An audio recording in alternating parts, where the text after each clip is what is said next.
La vague d'OVNI, aujourd'hui, nous sommes au Brésil, à Varginha, ou Varginha, en compagnie de Gildas Bourdet. Alors, Gildas Bourdet, souvent invité sur cette émission pour la levée progressive du secret, pour l'affaire Roswell, tous deux publiés chez JMG, et d'autres livres également. Il nous avait présenté en septembre 2003 le docteur Roger Lair, dont il est un ami proche, le docteur Roger Lair sur les implants présumés extraterrestres, et c'était l'objet d'un premier livre traduit en français aux éditions du Mercure Dauphinois. Oui, c'est ça. C'est ça. Et là, au Mercure Dauphinois, Gildas Bourdet est le traducteur d'un nouveau livre du docteur Roger Lair sur l'affaire de Varginha. Voilà, les présentations en résumé sont faites. Qui est Gildas Bourdet? Qui est le docteur Lair? La parole à Gildas pour nous raconter Varginha selon un schéma qui lui est propre, en suivant, j'imagine, la trame du livre. D'accord. Bonsoir. Et donc, je suis très content de présenter ce livre parce que, bon, d'abord, le docteur Lair est un ami, et puis parce que je crois que cette histoire de Varginha est assez étonnante et intrigante et même passionnante. Moi, j'ai beaucoup étudié l'affaire de Roswell, mais tout le monde me dit, oh là là, c'est vieux, il y a 60 ans, 1947. Eh bien, justement, Varginha, c'est beaucoup plus récent.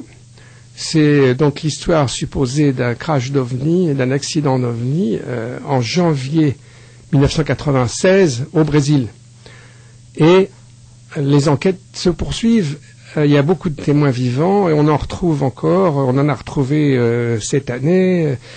Et c'est une affaire qui rebondit et qui évolue. Donc là, nous allons faire de l'ufologie en cours de réalisation, sur une enquête qui continue. Et en résumé, si vous voulez, on peut résumer brièvement l'affaire pour commencer, avant d'entrer un petit peu plus dans le détail. Alors, donc, ça commence le 20 janvier 1996, dans cette petite ville de Varginha, qui est une ville d'environ 120-130 000 habitants, dans une région assez prospère et peuplée au Brésil, l'état de Minas Gerais, à l'ouest de la capitale, enfin la capitale, la plus grande ville, Rio de Janeiro. Le Sao Paulo. Oui, enfin Sao Paulo et Rio de Janeiro, disons, c'est le triangle très prospère du Brésil, avec beaucoup de plantations de café, des petites industries, un paysage vallonné et verdoyant, mais quand même assez sauvage, hein, avec déjà pas mal de zones forestières. Et alors, là-dessus, que se passe-t-il? Trois jeunes filles, très jeunes femmes, qui revenaient de leur travail, qui rentraient chez elles, traversent dans un quartier de la ville, un terrain vague, et là, elles ont le choc de leur vie, si on peut dire. Elles voient le long d'un mur un espèce d'être très bizarre, qui semble accroupi et souffrant, qui leur flanque une peur terrible, parce qu'il a presque l'air d'un diable. Il a une grosse tête, avec des yeux globuleux rouges, trois espèces de cornes au-dessus de la tête, et il est accroupi. Il a un corps brun, d'apparence huileuse, il tourne sa tête vers les trois filles, et la plus jeune s'enfuit épouvantée, et les deux autres suivent, et elles rentrent chez elles et racontent l'histoire à leur mère. Enfin, il y a deux sœurs et une amie. Ils racontent l'histoire à leur mère, elles sont vraiment très, très choquées. Et l'histoire commence comme ça.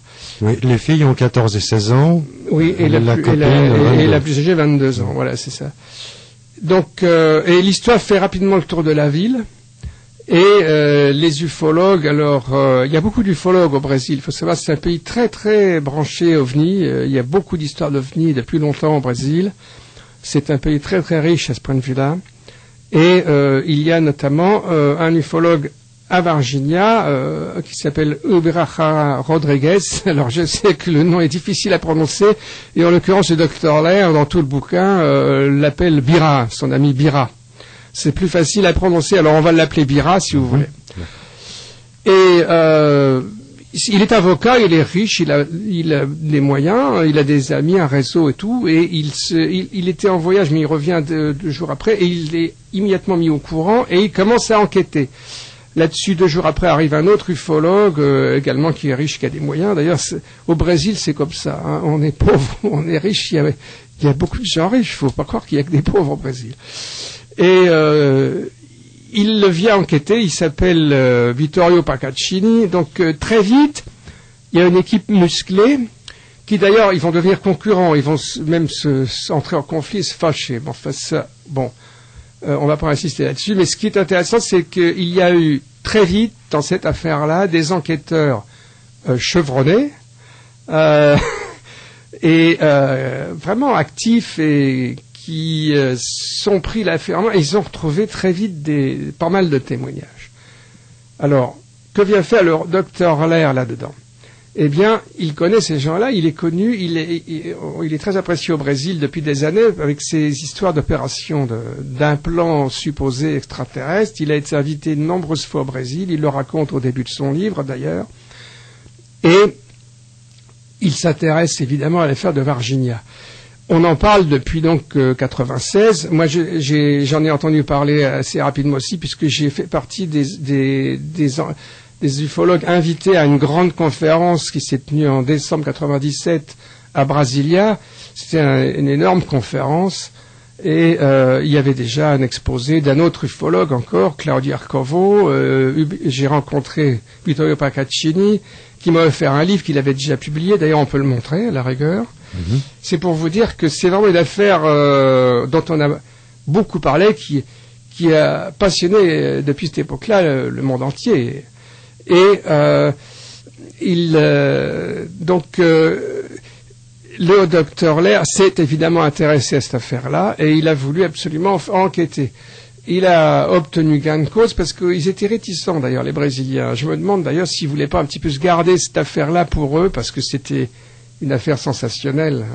Il y a des problèmes comme ça entre ufologues. Hein. Oui, il a toutefois eu droit au tapis rouge à l'aéroport. Il a eu droit au tapis rouge à l'aéroport. Et à sa grande surprise, il y avait le maire de Virginia qui l'a accueilli. Alors là, on fait un jump beaucoup plus près dans le temps puisque ça se passe en avril de 2003. Donc il a été reçu par Ubraja, Bira. Il y avait le maire de la ville, il y avait toute une cohorte et tout. Enfin, il a été stupéfait par cet accueil et il a obtenu. Enfin, des portes se sont ouvertes, peut-être grâce à l'appui du maire. Oui, on sent que le maire veut son colloque. Oui, voilà. Il voulait faire un grand colloque ufologique. C'était bon pour la promotion. Un peu comme Chalon-sur-Marne en 2005. Oui. Chaque municipalité aime valoriser ses richesses locales. Bon, ne soyons pas trop critiques. Je pense que les gens de Virginia se sont passionnés pour ça. D'ailleurs, dans le livre, il y a un sondage qui a été fait par un des habitants de Virginia. Je ne sais plus combien le chiffre, c'est 80% de la population y croit à cette histoire-là. Hein. Donc c'est pas du tout comme en France. Vous savez, la vague de 54, par exemple, il y a eu des milliers d'observations d'OVNI, mais c'était presque tout le temps tourné en dérision. Là, c'est tout à fait différent comme ambiance. Hein. Donc il y a une grosse partie de la population qui y croit. En revanche, il y a une grosse politique de secret militaire. Hein. Donc le maire a énormément facilité les choses pour le docteur Lair, prestigieux enquêteur venu sur place. Voilà, c'est ça, il avait le prestige. Alors, comme il était médecin également, il a eu une porte qui s'est ouverte, et ça, c'est peut-être le clou du livre. J'attire tout de suite l'attention, c'est qu'il a pu rencontrer une équipe médicale qui avait procédé à une opération d'urgence, réparation d'une fracture ouverte à la jambe d'un être qui aurait été trouvé à Virginia. C'est très vraisemblablement le même qu'avaient vu les 3 jeunes filles, mais on va y revenir après. Mais il y a eu des épisodes entre-temps. Enfin, c'est une histoire un peu compliquée. Et c'est ce médecin, enfin cette équipe médicale, en fait, c'est surtout un médecin qui a témoigné, et c'est un témoignage sensationnel. C'est tout à fait récent, c'est nouveau, ça date de 1993. Cette année, il y a eu encore un nouvel épisode, alors qui n'est pas dans le livre de Dr. Lair, parce que il est postérieur à son livre, qu'il a terminé d'écrire à la fin du premier semestre. Moi, je l'ai traduit au fur et à mesure, d'ailleurs. Et il y a un nouveau témoignage encore, d'un autre médecin. C'est sur un autre épisode qui est tout à fait remarquable, c'est que il y a une équipe de 2 policiers qui ont trouvé en ville cet être clopin-clopin qui était blessé et qui l'ont amené à cet hôpital régional. Or, il y en a l'un des 2, un jeune policier de 23 ans, est mort dans les 3 semaines. Ouais, 15 jours même, je crois. D'une maladie dont les symptômes ressemblent au virus d'Ebola, une maladie foudroyante. Une triple attaque bactérienne. Il était malade de partout. Alors on a le témoignage de ce médecin, donc c'est encore un nouvel élément qui vient d'être traduit en français grâce à un Français qui s'appelle Christian Sannazzaro. Malheureusement, j'ai pas pu le joindre et j'aurais aimé l'inviter à venir ici ce soir. Bon. Mais c'est vraiment un nouvel épisode tout à fait impressionnant. Donc tout cela pour dire en quelques mots, mais on va y revenir évidemment en détail, c'est que c'est pas juste comme ça une personne qui raconte j'ai vu un ovni écrasé. C'est beaucoup plus fort que ça, Virginia. Voilà, on a planté le décor. Nous sommes au cœur de l'affaire de Varginha au Brésil, janvier 1996, en compagnie de Gildas Bourdet. Alors, avec Gildas Bourdet, nous allons donc évoquer cette affaire du crash de Varginha. Chronologiquement, avant que les 3 jeunes filles, soient confrontées avec un petit être éclopé, avant qu'on en retrouve peut-être d'autres dans les environs ou en ville, à moins que celui capturé par les policiers soit le même. Avant tout cela, dans la nuit, vers 1h du matin, des paysans ont été réveillés en sursaut par le meuglement des vaches. Oui, et c'est un épisode que d'ailleurs le docteur Lair raconte, mais qui n'a pas pu enquêter lui-même. Donc il a repris des éléments d'enquête faits par ses collègues brésiliens, et c'est un aspect évidemment important, c'est d'où venaient ces êtres, parce qu'il y en a plusieurs, comme on va le voir. Et il y a plusieurs témoignages. Donc le premier que vous citez à l'instant, c'est un couple de paysans qui habitaient dans la région, je crois à 6 kilomètres au sud-est de Varginha, et qui ont raconté qu'ils ont vu un espèce d'engin très très bizarre qui ressemblait à une espèce de sous-marin qui volait péniblement, qui avait l'air abîmé. Il y avait une ouverture comme s'il avait été comme s'il avait pris une torpille sur le côté et qui volait péniblement en dégageant de la fumée. Comme ça, ils l'ont vu traverser le ciel. Et donc ça se passe vers, oui, je crois que c'est ça, 1h du matin. Hein. Comme vous venez de lire le livre, vous l'avez plus frais que moi dans la tête parce que je l'ai traduit il y a quelques mois. et cet objet survole à 5-10 mètres d'altitude seulement. Oui, c'est ça, ouais. Et donc c'est un témoignage qui indique qu'il y avait donc vraisemblablement un engin volant endommagé qui est allé s'écraser. Et alors justement, nous avons un autre témoignage qui est apparu, mais quelques mois plus tard, qui est assez époustouflant. C'est celui d'un commerçant qui voyageait en voiture dans la région. Un dératiseur. Bon. Oui, c'est sa profession. Oui. C'est un dératiseur, mais quelqu'un qui s'intéressait aussi à l'aviation parce qu'il allait à un rendez-vous pour faire de l'ULM. De l'ULM, oui. Et alors, il a raconté que... Alors pourquoi il a mis plusieurs mois à raconter ça? Parce on a fait pression sur lui pour qu'il se taise. Hein. Mais enfin, il s'est décidé à raconter quand même. Et il roulait sur la route donc dans la région. Il allait un peu dans la direction de Varginha. Et il a vu un engin, justement, qui ressemble un petit peu à ce qu'ont décrit les fermiers. Mais alors, il y a un petit problème, c'est qu'il il se rappelait pas de la même date. Lui. Il pensait que c'était quelques jours avant. Mais il n'en était pas sûr. Par la suite, il s'est ravisé, il a dit qu'il s'était peut-être trompé sur la date. Donc, on ne va pas s'apesantir sur le problème de date, parce que son histoire est quand même très intéressante, à mon avis.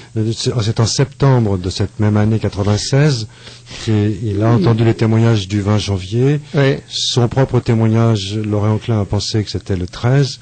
Bon, il a décalé d'une semaine pour faire coïncider, mais c'est vrai que son témoignage est totalement ça peut se comprendre. On peut très bien ne plus se rappeler exactement quel jour.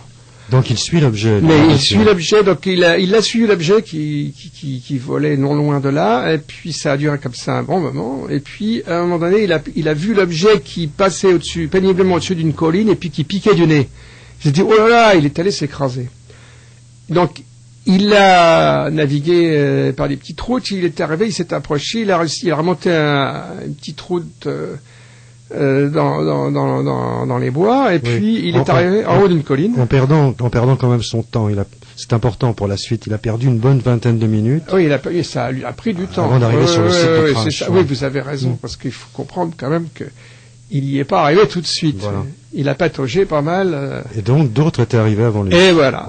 Il y en avait d'autres qui étaient déjà là. Alors il faut tout de suite observer que dans cette région, c'était pas loin du tout d'un camp militaire. D'une base, oui. Des bases militaires. Hein. Et il y avait des militaires. Et il y avait l'engin. Il a passé en haut d'une colline, il s'est arrêté, et puis il a aperçu qu'il y avait un engin écrasé. Il y avait plein de débris, des morceaux de carcasse.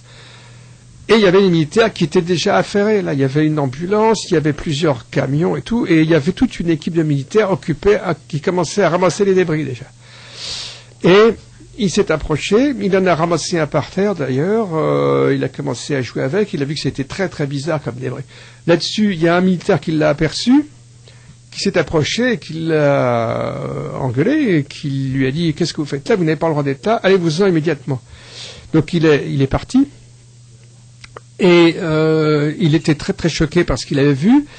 Il a roulé pendant 1 heure ou 2 sur la route, puis il s'était arrêté pour réfléchir parce qu'il était quand même très très secoué. Il est resté 1 heure ou 2 sur la route, et alors là, c'est là que les choses prennent un tour un petit peu X-Files, hein, si on veut. Ah oui, il s'est arrêté pour prendre un petit café. Ah ben plus que ça, il s'est arrêté longtemps. Hein. Oui. Mais il a été rejoint par 2 hommes en civil des services secrets brésiliens.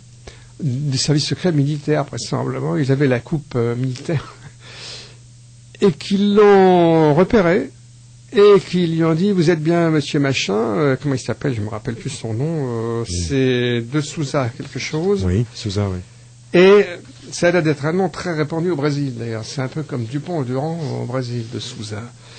Et alors, ils l'ont menacé. Ils lui ont dit, bon, nous savons tout de vous. Alors, il explique qu'en fait, si on avait sa plaque à partir de sa plaque d'immatriculation, on pouvait trouver tout son curriculum. Et ils lui l'ont donné. Ils lui ont dit, bon, maintenant, vous allez vous taire. Hein, vous n'avez rien vu, rien entendu. Ils l'ont menacé. Donc, il a mis quelque chose comme 5 ou 6 mois avant de se décider à en parler un peu. Donc, vous avez là tout de suite le décor également. Donc, une autre partie importante de l'histoire, c'est la présence militaire tout de suite. Et là, on va peut-être pouvoir justement revenir sur ce qui s'est passé, sur d'autres témoignages, pour continuer à avancer un petit peu dans l'histoire. Alors, d'autres témoignages, à part les 3 jeunes filles, Souza et les fermiers, qui bien sûr ne se connaissent pas. Donc, je reviendrai après sur les entretiens qu'a pu avoir le docteur Lair. Peut-être qu'on continue à présenter un peu l'histoire plus en détail. Donc, il y a des témoignages ensuite qui ont été recueillis. Il y a des gens, notamment des ouvriers maçons qui construisaient une petite maison dans le coin. Le coin où les jeunes filles avaient vu un être. Tout ça se passe dans des lieux assez proches les uns des autres. Et qui ont vu une équipe de pompiers est arrivée le matin, donc de cette fameuse journée. Bon, les filles avaient vu un être vers 15h30. Mais dès le matin, il semble qu'il y a eu une opération, cette opération de récupération qui suggère qu'il y avait plusieurs êtres. Une sorte de traque dans les bois. Et il y avait une équipe de pompiers qui était arrivée dans un lieu non loin de là où il y avait très vallonné, un petit vallon encaissé avec une voie de chemin de fer qui passait en bas, et ils ont dévalé la pente, traversé la voie de chemin de fer à la poursuite d'un être qui se baladait de l'autre côté et qui est entré dans un petit bois.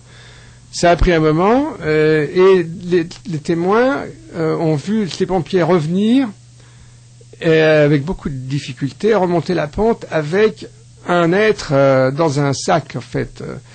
Et à ce moment-là, et quand ils sont revenus sur la route avec leur camion de pompiers, il y avait un camion militaire qui était arrivé, une équipe militaire, et qui a pris l'affaire en main, qui a embarqué, ils ont mis l'être dans une espèce de grande caisse en bois, et s'est embarqué dans un camion, et le camion est parti. Alors, Gildas Bourdais, il n'y avait pas que les maçons, il y avait aussi un coureur à pied qui a vu la même chose. Exactement. Mais alors, c'est là que les choses se compliquent parce que le coureur à pied, c'est pas à la même heure, c'est au début de l'après-midi. Et il semble qu'il y a eu 2 opérations. Il y a eu une opération militaire quelques heures après. Moi, je crois que l'explication la plus claire de ces éléments un petit peu qui ont l'air décousus comme ça, c'est qu'il y avait plusieurs êtres dans le bois qui s'en sont rendus compte, donc ils en ont récupéré un le matin et puis un autre l'après-midi. Et puis il y en a peut-être un troisième qui s'était échappé, qui c'est celui qui a été vu par les 3 filles.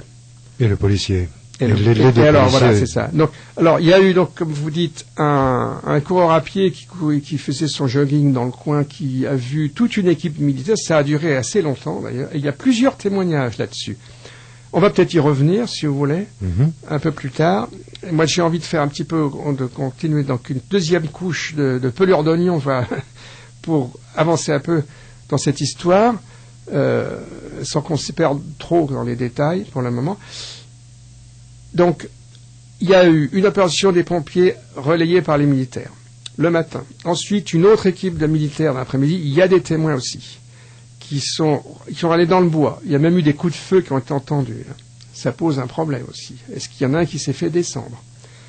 Et ensuite, nous avons un autre épisode qui est très très important dans cette affaire, c'est que dans la soirée, donc après l'observation par les 3 filles, il y a une voiture de police avec 2 policiers à bord qui circulait dans le quartier et qui a vu un être éclopé, toujours la même description, un être étrange à grosse tête, gros yeux rouges. Qui peut donc très bien être le même vu par les jeunes filles. Qui est vraisemblablement le même, et l'air raconte ça très bien parce qu'ils ont rendu visite à ce terrain où les filles avaient vu Et ensuite, au carrefour où il a été vu par les policiers, et c'est tout près. C'est vraiment en bas de la rue, oui. Ouais. Et donc ils ont ramassé l'être qui n'a pas opposé aucune résistance, qui était visiblement d'ailleurs très mal en point. Ils l'ont assis sur le siège arrière. Il l'a assis sur le siège arrière et il a des policiers manifestement l'a pris quasiment dans ses bras pour l'installer. Et ça lui a peut-être coûté la vie, ça, parce que ils l'ont amené donc le soir. D'abord dans une petite unité de soins, mais c'était tout à fait insuffisant. Il a fallu l'emmener à un petit hôpital de la ville qui s'appelle l'hôpital régional. Et c'est là qu'on va arriver à un autre épisode. Mais je vais parler tout de suite, si vous voulez, de ce qui est arrivé à ce policier. Très bien. C'est que... âgé de 23 ans. Âgé de 23 ans, en bonne santé. Il est mort dans les 15 jours. Donc, et ça, on en est certain, car il y a tout un faisceau de témoignages là-dessus.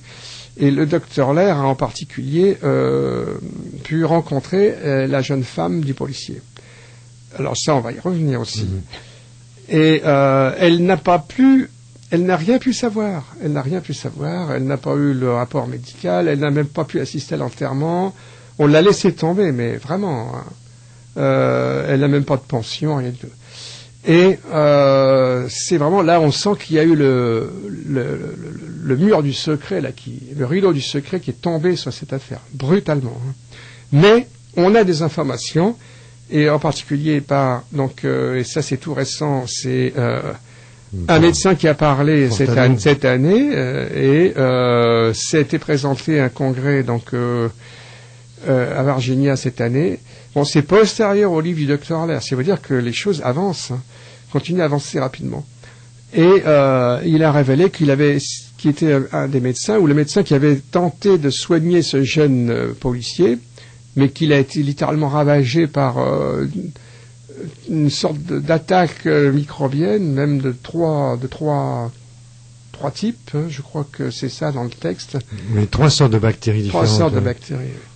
Inconnu. Enfin, ça a été littéralement, il a été lessivé malgré tous les efforts, les traitements d'antibiotiques les plus puissants. On n'a rien pu faire. Le garçon est rentré pour un abcès à l'aisselle, zone de contact avec le supposé alien, vraisemblablement, mais se plaignant de douleurs lombaires, ce qui n'avait pas grand rapport.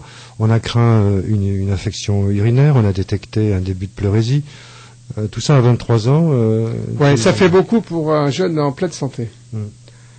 Donc là, on a ça aussi. Je pense qu'on pourrait en parler plus tard, mais ça pose des gros problèmes sur des contacts éventuels avec des êtres venus d'ailleurs, des problèmes de risques biologiques, de risques sanitaires, éventuellement assez graves. Tu pourrais expliquer, parlons-en tout de suite, si vous voulez bien, oui. Ce qui pourrait expliquer une des stratégies d'évitement de nos visiteurs.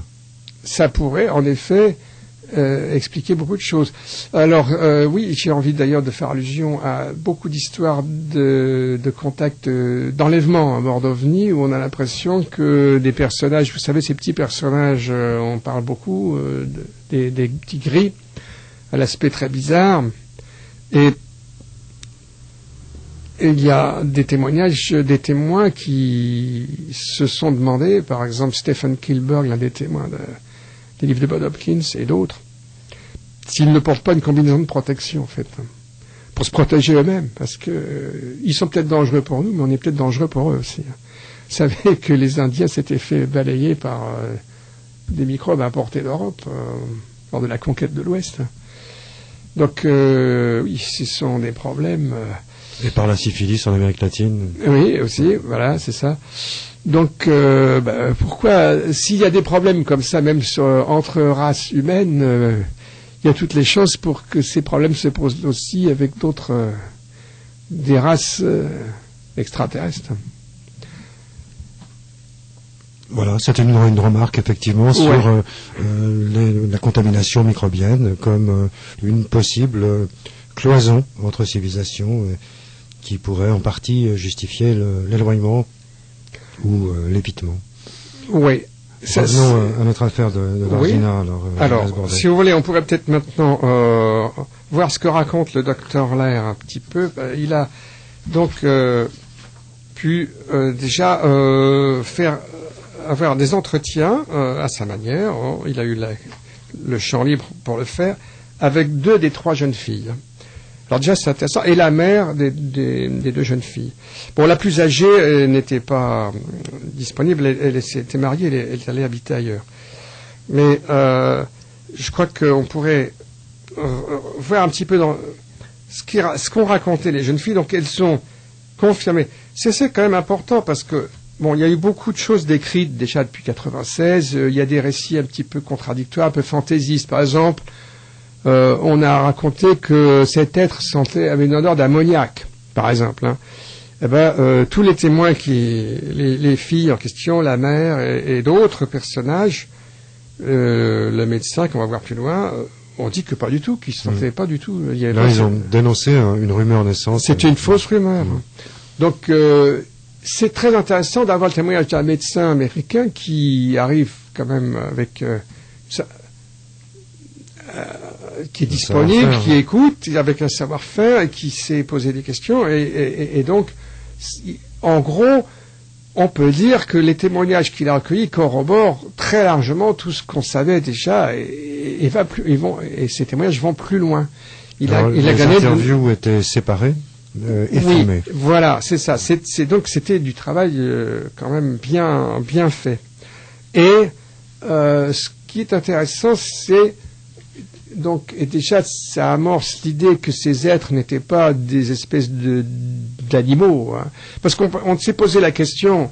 Je me souviens très bien d'en avoir discuté en décembre 97 en marge de la conférence avec des amis, notamment un ami américain, Michael Lindemann. On a discuté, on attendait l'avion à l'aéroport, on se disait que c'est quand même bizarre ces êtres qui sont comme ça, qui n'ont même pas de vêtements, qui ressemblent pas du tout à ce qu'on attend de la part d'extraterrestres, qui devraient arriver avec des équipements électroniques, des moyens de défense. Là, ils ont l'air d'être complètement nus, sans défense et complètement perdus. Ils ont l'air perdus. Et abattus pour une fracture du fémur, finalement. Oui. Donc, on se demandait, mais d'ailleurs Stan Friedman, qui a participé aussi un petit peu à toutes ces enquêtes, qui s'y est intéressé et qui intervient à la fin à la demande de son ami le Dr. Lair, Stanton Friedman, autre ufologue américain, bien connu, fait encore allusion à cela. On s'est demandé si c'était pas des espèces d'animaux laboratoires ou quoi, ou des êtres, oui, c'est des êtres de seconde zone, un petit peu à la manière de Brave New World d'Aldous Huxley. Or, ça c'est la nouveauté, à mon avis. La grosse nouveauté du livre de Lair, c'est que ce livre donne à penser que non, pas du tout, que ces êtres sont très évolués, au contraire. Alors, il y a une première indication de cela dans le témoignage des deux filles, ou au moins en tout cas de l'une des deux, la plus âgée, qui dit qu'elle a eu le sentiment d'avoir une communication avec cet être. Par un simple regard. Il a tourné sa tête vers elle avec ses gros yeux rouges et elle a eu le sentiment d'avoir en face d'elle un être intelligent. En tout cas, les deux filles l'ont dit, le docteur Lair leur a répété la question, a dit, vous êtes sûr que c'était pas comme des animaux, vous avez déjà vu des animaux de la forêt, tout ça, il y a le zoo de Virginia, etc. Mais non, c'était pas des animaux, c'était des êtres conscients, ouais. C'était des êtres intelligents. Donc ça, c'est un point, je trouve, intéressant. Et qui donne déjà une dimension, une dimension importante à l'histoire et mystérieuse en même temps. Qu'est-ce qui s'est passé? En fond, disons que toute cette affaire de Virginia, quand même, reste mystérieuse. C'est pas clair, hein, à l'heure actuelle. Vous êtes bien d'accord, hein? Oui, Gildas Bourdet, on peut remarquer que les enquêteurs débarquant la première année obtiendront infiniment moins d'informations que ceux qui débarquent comme Roger Lair 6-7 ans plus tard. Tout à fait, Les gens ont moins peur et se lâchent. Il faut dire, et ça c'est d'ailleurs, je me souviens très bien de Paccaccini avait beaucoup assisté là-dessus, et il en reparle, Roger Lair le recite. Ils ont tous dit, et Bira Khana aussi, la Bira, c'est qu'ils ont tout de suite senti dans leur nuque la pression des militaires, secret militaire. Ça a été presque immédiat. Mais pas tout à fait immédiat. C'est pour ça que, heureusement, qu'il y a eu des enquêtes qui ont embrayé très vite dès le surlendemain. Ça leur a permis de recueillir un certain nombre de témoignages tout de suite. Alors, donc, ça dépend, vous voyez. Donc, il y a un premier argument, c'est que, en démarrant très vite l'enquête, ils ont pu gagner de vitesse cette politique du secret. Ensuite, cette politique du secret s'est installée et les gens se sont renfermés comme des huîtres, ils ont eu peur, on a fait pression sur eux. Et puis, comme vous le dites, un certain nombre d'années plus tard, il y a des gens quand même qui commencent à oser parler. Alors, prenons l'exemple de la caserne de pompiers. Cette caserne, elle nous est présentée comme inviolable, pas susceptible même d'être filmée pour ce qui est de sa façade. Oui, ça c'est simplement, le docteur Lair, prestigieux docteur américain, débarque. Il a aussitôt l'amitié du maire. Et aussitôt les portes de la caserne s'ouvrent. Apparemment, les portes de la caserne sont ouvertes. Ils étaient prévenus de leur visite. Il les accueillait à l'entrée et tout souriant. Et ils leur ont fait visiter la caserne et ils étaient très contents. Et là, c'est très curieux parce que non seulement ils ont fait visiter la caserne, mais ils ont montré dans un coin l'espèce de grande canne à pêche avec laquelle ils avaient enfin, c'était pas eux qui l'avaient fait, c'était une équipe précédente à l'époque, mais qu'ils connaissent. Ils connaissent ces gens-là, ils connaissent leur famille, et on peut les recontacter maintenant, grâce à ces pompiers. Ça aussi, c'est une avancée qui a eu lieu. Et collègues qui, à l'époque, n'avaient pas, comme on a pu le dire un peu vite, lancé un filet de capture. Voilà, ça c'est encore une autre détails qui ont été lancés très vite dans les premières histoires, qui sont inexactes. C'était plutôt une espèce de canne à pêche avec un collet. Ouais, c'est superbe d'entendre, c'est comme si on les entendait, ces pompiers témoignant à l'oreille de l'air et devant sa caméra, disant « Ah mais cette E.T., non, c'est pas avec un filet qu'il a été capturé, c'est avec cette canne que vous voyez. » Rien que ce témoignage est plus que probant, évidemment. Il ne s'agit pas de dire je suis tout à fait. Voilà, moi j'aime bien ce genre. L'instrument de la canne à pêche. Ouais, c'est vraiment très chouette ce genre de détails parce qu'on a l'impression vraiment d'y être là tout d'un coup. Et donc ils étaient, oui en effet, disposés à parler comme s'ils avaient ils étaient un petit peu libérés et bon. On sent que, mais ça c'est une opinion personnelle, que le maire tient à l'organisation, au montage de son congrès, peut-être annuel, et que tout à coup des langues se délient parce que le maire est d'accord. Oui, on a l'impression qu'il y a quelque chose comme ça qui s'est passé. Et tant pis pour ce qu'en pensent les autorités militaires locales. Voilà, ils ont pris une certaine indépendance d'esprit. Oui. C'est ça. Il faut dire aussi que le Brésil évolue politiquement. Il y a encore 10 ou 15 ans, c'était un régime militaire très lourd. Et puis maintenant, c'est un gouvernement socialiste. Ça a pas mal évolué, le Brésil. Enfin, socialiste, entre guillemets, disons, plutôt un peu de gauche quand même. Donc, moi, je trouve ça intéressant, c'est de voir l'évolution des esprits comme ça aussi. Et c'est l'un des aspects qui font que Varginha, c'est une enquête vraiment très intéressante. Et donc les pompiers, ils ont confirmé en fait, Lair et Bira là ont rencontré des pompiers qui ont confirmé. Tout à fait. Qu'ils avaient récupéré, que leurs collègues avaient récupéré un extraterrestre, appelons ça comme ça quand même, un être non humain. Non, ce n'était pas avec un filet qu'on avait capturé, je me répète, mais avec cette perche munie d'un lasso. Voilà. Alors ça, c'est un des témoignages, donc c'est une des nouveautés du livre de Lair. Et alors si on en venait à ce semblant d'autopsie, plutôt la réduction de la fracture, qu'est-ce s'est-il passé? Alors je vois une question qui s'affiche sur votre ordinateur. Oui, les pompiers. Statut des pompiers. Eh bien, les pompiers sont des militaires au Brésil. C'est expliqué clairement par Lair. Donc, c'est un corps militaire, mais un peu différent des pompiers américains, mais semble-t-il assez comparable aux pompiers français, par contre. Voilà. Qui font du secourisme également, qui se livrent à des missions de désengagement de personnes. Voilà. Donc c'est assez comparable aux pompiers français, on va dire. Alors, cette réduction de fracture, un être est donc amené par la porte arrière dans un premier hôpital, puis un second, et Lair, muni de sa caméra, avec la complicité de l'ufologue brésilien qui l'accueille, Bira. Voilà. Alors on est dans le premier hôpital, si vous voulez. C'est l'hôpital hospital régional, je ne sais pas comment le prononcer en portugais, qui se trouve au cœur c'est un petit hôpital au cœur de la ville où on a conduit d'urgence cet être. C'est les policiers dont nous parlions. Et là, on ne savait pas très bien ce qui s'était passé parce que là aussi, quand dans les débuts de l'enquête, les enquêteurs ont voulu essayer d'en savoir plus, là ils se sont heurtés à une chape de plomb. C'était on ne sait rien, on n'a rien vu, on n'a rien entendu. Les trois singes. Mais là, ça a bougé. Et il y a donc une équipe médicale qui a accepté de rencontrer le docteur Lair, vraisemblablement parce que c'était un collègue, c'était un médecin. Et ils sont entourés de beaucoup de précautions. Ça a duré au moins 2 heures, si ce n'est pas 3 heures. Au début, ils étaient très réticents. Et finalement, ils se sont mis à parler dans une petite salle, dans un petit coin.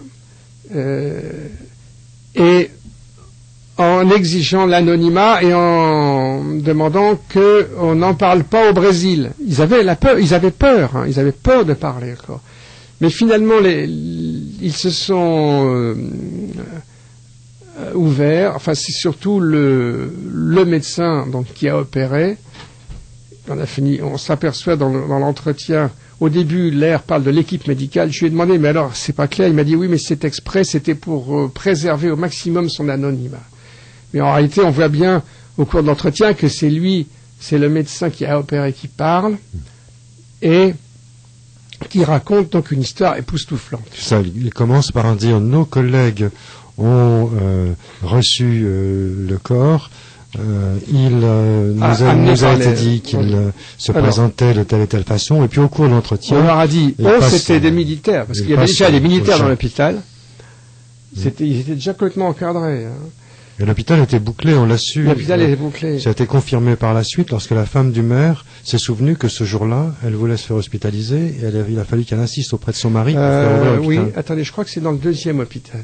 C'est dans le deuxième hôpital, peut-être. Hein. Enfin, peu importe, c'est la même idée. Et donc, on est donc dans le premier hôpital. On demande à une équipe médicale d'opérer d'urgence un individu. On leur dit rien du tout. Ils entrent dans la salle d'opération. Ils voient deux infirmières qui ont l'air complètement terrorisées. Et il faut qu'ils réduisent une fracture. Bon, il a les instruments qu'il faut et tout. Ils s'approchent de la table d'opération et ils enlèvent, il y avait un drap. Ils ouvrent le drap et qu'est-ce qu'ils voient? Ils ont un choc terrible. Ils voient cette tête effrayante avec les deux yeux rouges. Ils n'osent même pas regarder les yeux. D'ailleurs, ils ont peur de les regarder. Et là, les militaires autour qui chuchotent dans les coins et tout. Il y a une ambiance à couper au couteau. Et là, ils décrivent en professionnel, minutieusement, l'être de la tête aux pieds. Oui. Ouais. Oh, je vais peut-être pas le décrire. Pour l'ambiance, si, quand même. Alors, on y va. Une tête plus large au sommet qu'au mâchoires. Alors, attendez, il faut que je retrouve mon texte en français, là. Une absence de cils. On va faire une pause musicale, un peu de suspense, et retrouver votre texte. D'accord. La vague d'OVNI, en compagnie de Gildas Bourdet, qui nous raconte l'affaire de Varginha au Brésil, le crash de Varginha, un Roswell sud-américain, beaucoup plus contemporain, beaucoup plus proche de nous, 1996. Et Gildas Bourdet a traduit l'ouvrage de son ami, le docteur Roger Lair, et tout cela paru cette semaine. Enfin, ça paraît la semaine prochaine. Hein. J'ai téléphoné ce matin à l'éditrice, elle me dit que ça devrait être disponible en librairie la semaine prochaine. Hein. Le fait de l'avoir Alors, on va dire le titre quand même. Hein. Des extraterrestres capturés à Varginha au Brésil, le nouveau Roswell, donc par le docteur Roger Lair, au Mercure dauphinois. Voilà, ça sera donc, il faut le réclamer à vos libraires, corps et à cri, la semaine prochaine. Il a eu un petit peu de retard à l'imprimerie. Un petit peu de retard, oui. Enfin, cette émission était programmée, on se doute que nos auditeurs attendront quelques jours pour se procurer le bouquin. Alors, là, il ne s'agit pas de l'autopsie de Roswell, supposé qu'elle ait eu lieu, filmée par on ne sait qui pour on ne sait quelle raison. Là, il s'agit du témoignage devant le docteur Lair, donc ça se passe entre confrères. Voilà, à l'hôpital régional, dans une petite salle annexe, confidentielle. Après des hésitations. Après beaucoup d'hésitations. Ouais. Et la description qu'en fait donc son collègue, le voilà, médecin. Entre-temps, je retrouve le texte en français ici. Donc, voilà, quand ils disent qu'ils se rapprochent de la salle, donc nous tournions encore le dos aux patients. J'ai remarqué une expression très particulière sur le visage des infirmières. Je dirais qu'il y avait de la terreur dans leurs yeux. Voilà. Ils ne savaient pas encore pourquoi, ils ne s'étaient pas retournés. Ils n'avaient pas encore vu, c'est ça. Donc ils s'installent, ils préparent les instruments et tout, et pour une réduction de fracture. Je me suis retourné, je me suis approché de la table avec mes collègues. J'ai tout de suite remarqué que le patient était petit, et j'ai d'abord cru que c'était un enfant. C'était peut-être un membre d'une famille de militaires qui avait amené pour l'opération. Nous nous sommes approchés lentement de la table. Lorsque j'ai vu le visage d'un individu, j'ai eu un choc. Ce n'était pas du tout un visage humain. Je n'avais jamais rien vu de semblable auparavant. Les yeux étaient grands, rouges, et fixaient le plafond d'un air absent. Je me suis retourné et je regardais mes collègues. Nous étions tous stupéfaits. L'un des militaires, un officier de haut rang, était dans la salle. Il nous a dit que la victime avait une jambe fracturée et que nous devions la réparer. Son ton est celui d'un ordre, pas d'une demande, etc. Bon, alors je vais passer à la description et du corps qui est assez époustouflante, il faut bien le dire. Et donc voici ce qu'il en dit. Pouvez-vous nous décrire cette créature? Donc pose la question du docteur Lair. Cet être mesurait moins d'1,50 m de haut. Il était bipède avec 2 bras et 2 jambes. La couleur de sa peau était brun foncé et d'aspect plutôt luisant, comme s'il était huilé, mais en fait elle était sèche. La peau avait aussi une apparence réticulée, avec de grandes écailles. Mais lorsqu'on la touchait, on ne sentait pas de séparation entre ces écailles, elle était lisse au toucher. La tête était l'une des parties les plus remarquables. Elle était grande, beaucoup trop grande par rapport à la taille de l'individu. Il y avait 3 protubérances osseuses sur la tête, une de chaque côté et une sur le dessus. Elle s'étendait de la zone frontale à la zone occipitale, comme des crêtes. Il n'y avait pas de cheveux ni de poils sur le reste du corps. La tête était aussi plus large dans sa partie haute que dans sa partie basse, vers les mâchoires. Les yeux étaient grands, légèrement étirés vers le haut sur les côtés, d'allure orientale. Ils étaient de couleur rouge et donnaient l'impression d'être comme des réservoirs liquides, faiblement lumineux. Pour quelque raison, aucun d'entre nous ne souhaitait regarder la créature dans les yeux, et nous avons évité de le faire. Il avait une bouche très réduite et 2 petites ouvertures avec une légère arête là où il aurait dû se trouver le nez. Il n'y avait pas d'oreilles, juste des petites ouvertures ressemblant à des canaux auditifs résiduels. Le cou était étroit et semblait manquer de force musculaire pour soutenir une tête aussi large. La partie supérieure du torse paraissait frêle et possédait manifestement une cage thoracique. Il n'y avait pas de sein apparent, d'aréole ni de mamelon. L'abdomen était comparable à celui d'un humain, mais n'avait pas de nombril. Le haut du corps était musclé et disproportionné par rapport au reste du torse. Alors attendez, le bas n'est pas mal non plus. C'était tout le contraire pour les bras, qui étaient fins et décharnés. Les mains possédaient 4 doigts et pas de pouce. Les doigts étaient étranges et différents des doigts humains. La créature pouvait bouger chacun de ses doigts de telle sorte qu'ils pouvaient s'articuler les uns par rapport aux autres et remplir la même fonction que notre pouce. Nous n'avons pu déterminer si ces doigts avaient plusieurs phalanges ou si les os étaient flexibles de quelque façon pour permettre aux doigts d'accomplir les fonctions souhaitées. Il y avait 4 doigts, non? 4 doigts, oui, qui étaient donc articulés, chacun comme notre pouce. Le haut des jambes et les cuisses se terminaient sur ce qui ressemblait à un genou humain, avec une rotule surdimensionnée. Le bas des jambes était semblable à celui des humains. Les extrémités inférieures étaient entièrement et fortement musclées.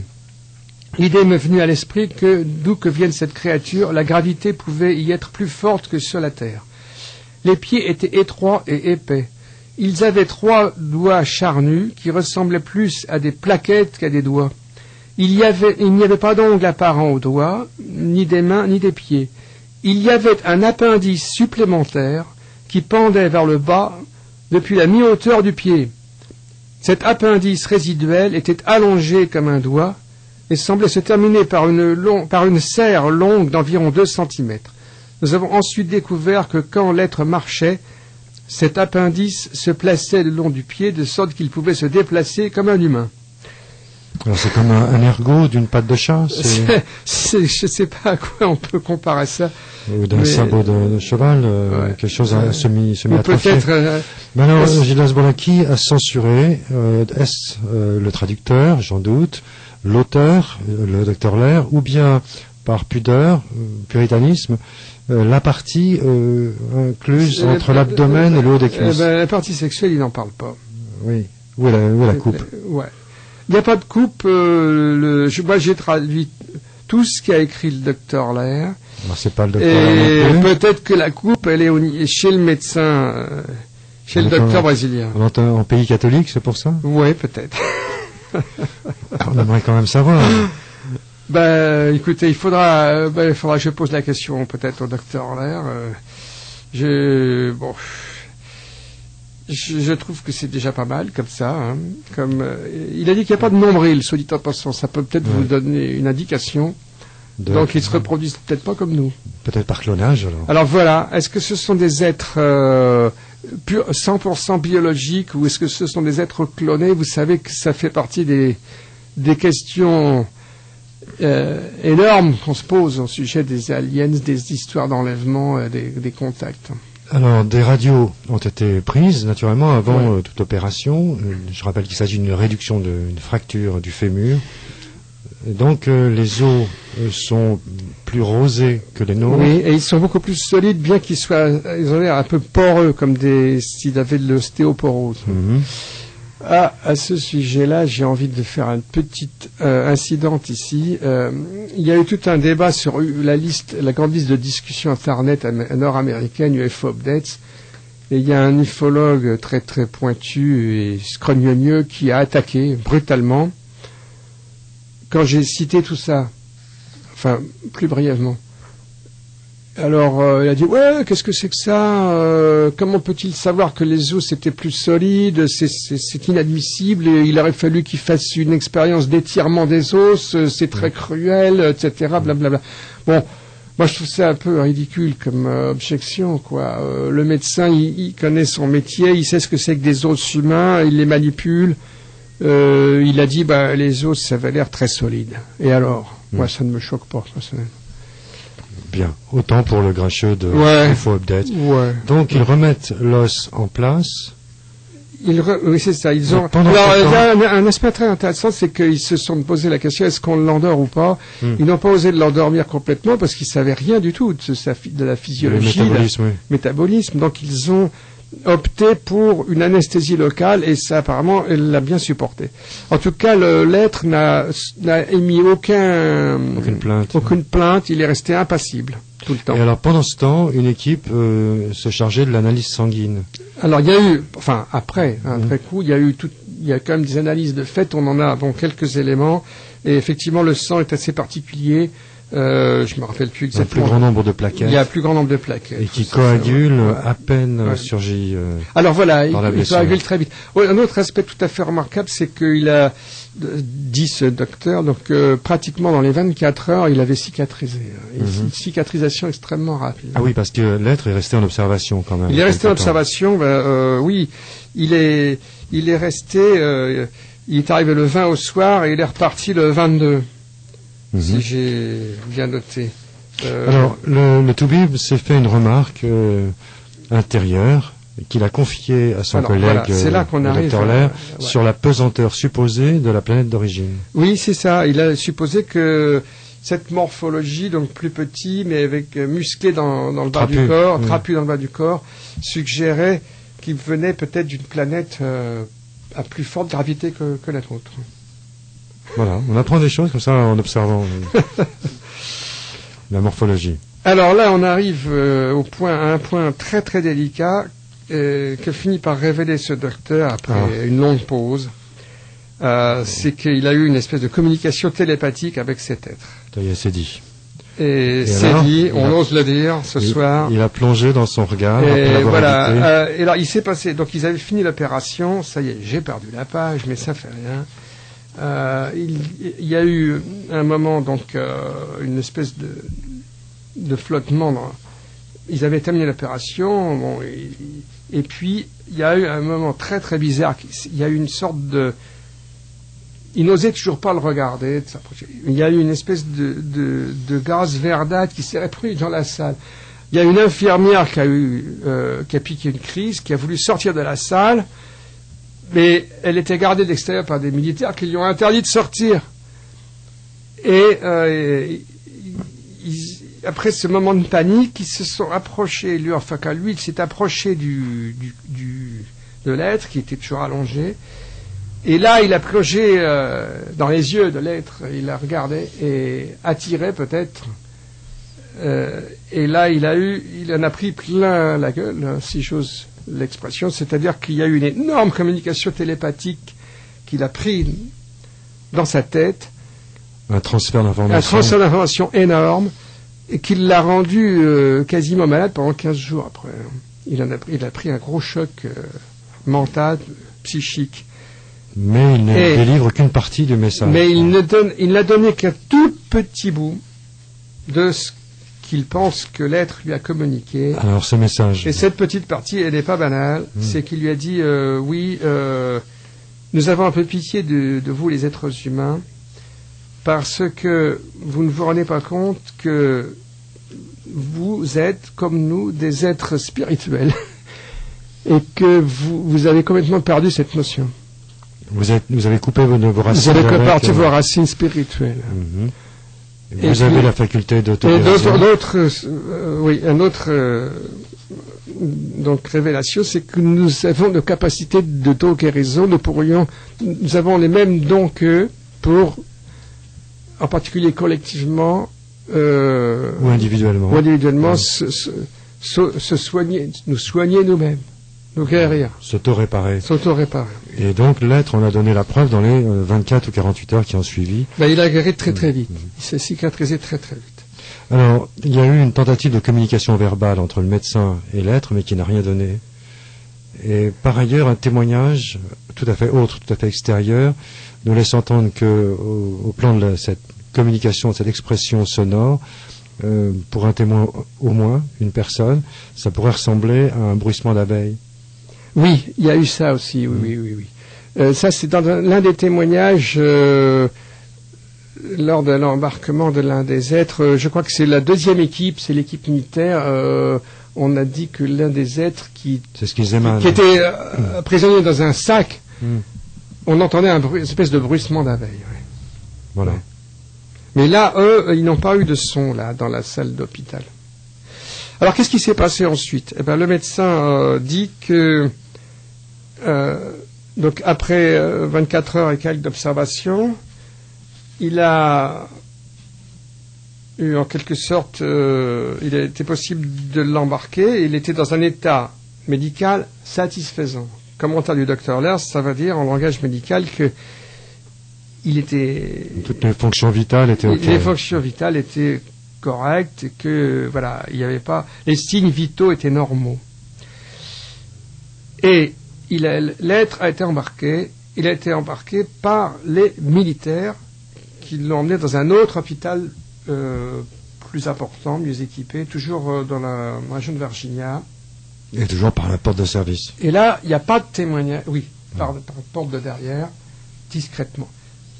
Mais là, il n'y a pas, on n'a pas pu obtenir, les enquêteurs n'ont pas pu obtenir de témoignages médicaux dans cet hôpital-là.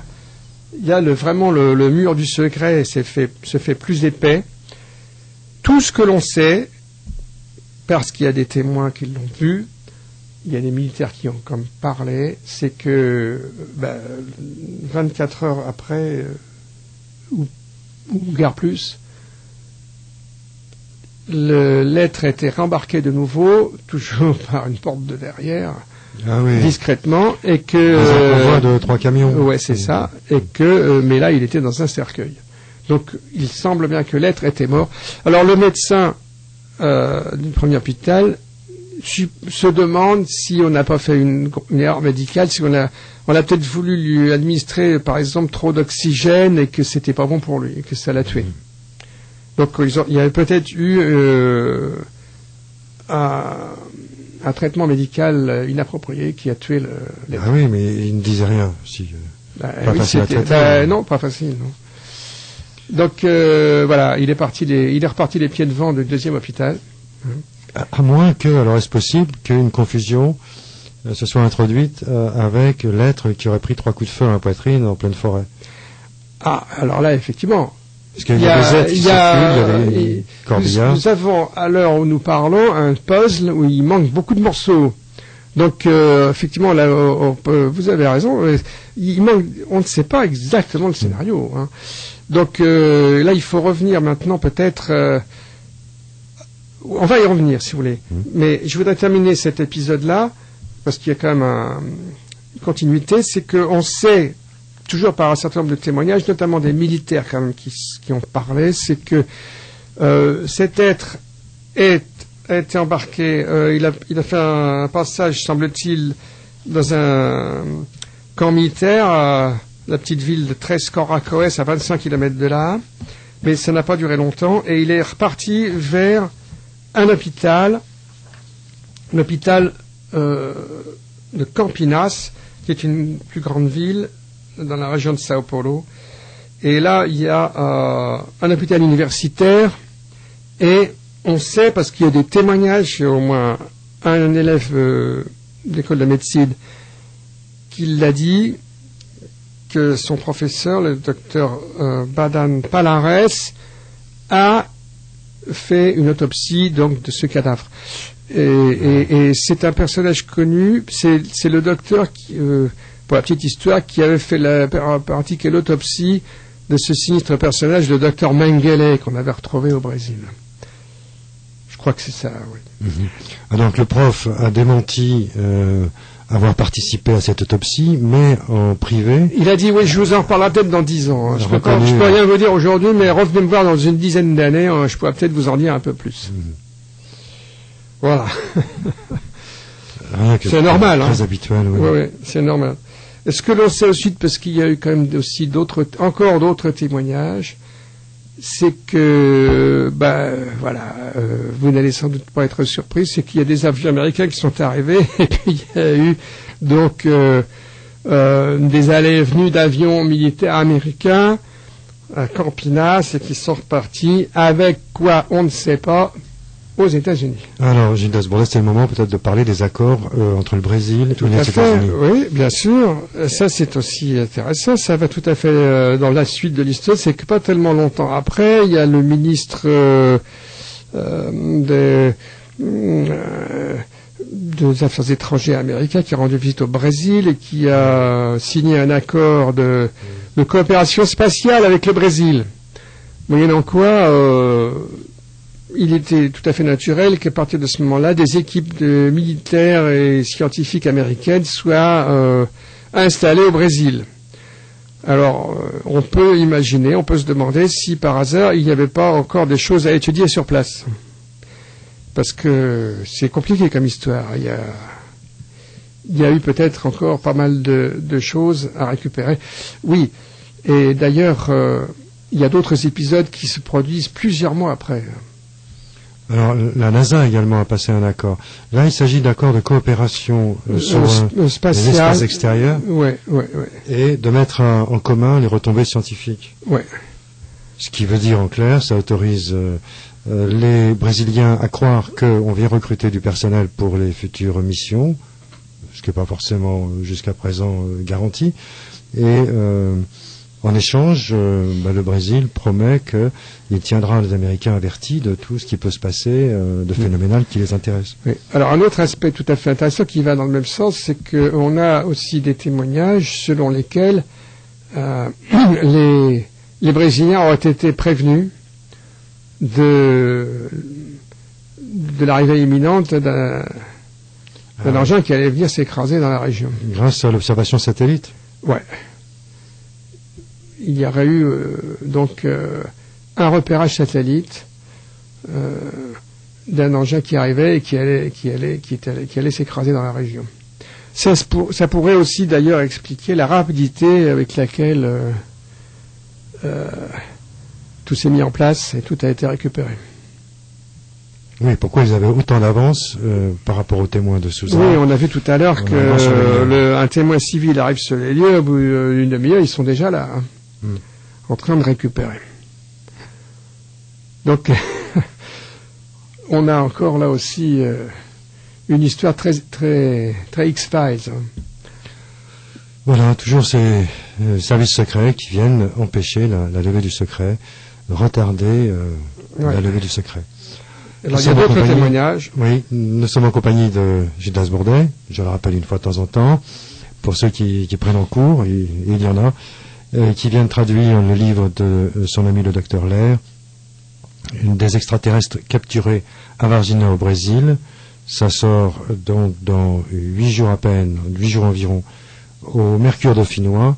Et c'est le Mercure Dauphinois qui avait publié le premier bouquin en français du docteur Lair il y a ça 1 an et demi sur les implants supposés extraterrestres.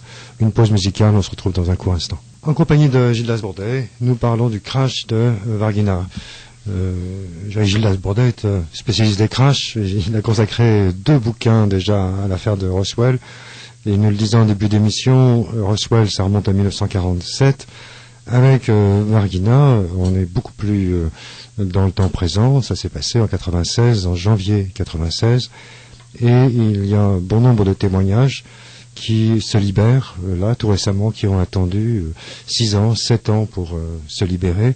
Et c'est en partie la personnalité du docteur Lair, le médecin américain réputé, qui a libéré des témoignages, parce qu'il est venu sur le théâtre de l'événement avec l'aide d'un ami ufologue brésilien, avec des caméras et la confiance du maire de la ville. Donc il a contribué à faire avancer l'enquête. Gildas Bourdet, il y a aussi d'autres témoignages à citer. Oui, attendez, je voudrais revenir un tout petit peu sur le témoignage de la jeune épouse, de la jeune femme du policier qui est mort brutalement. Alors, il s'appelait Marco Eli Cherez.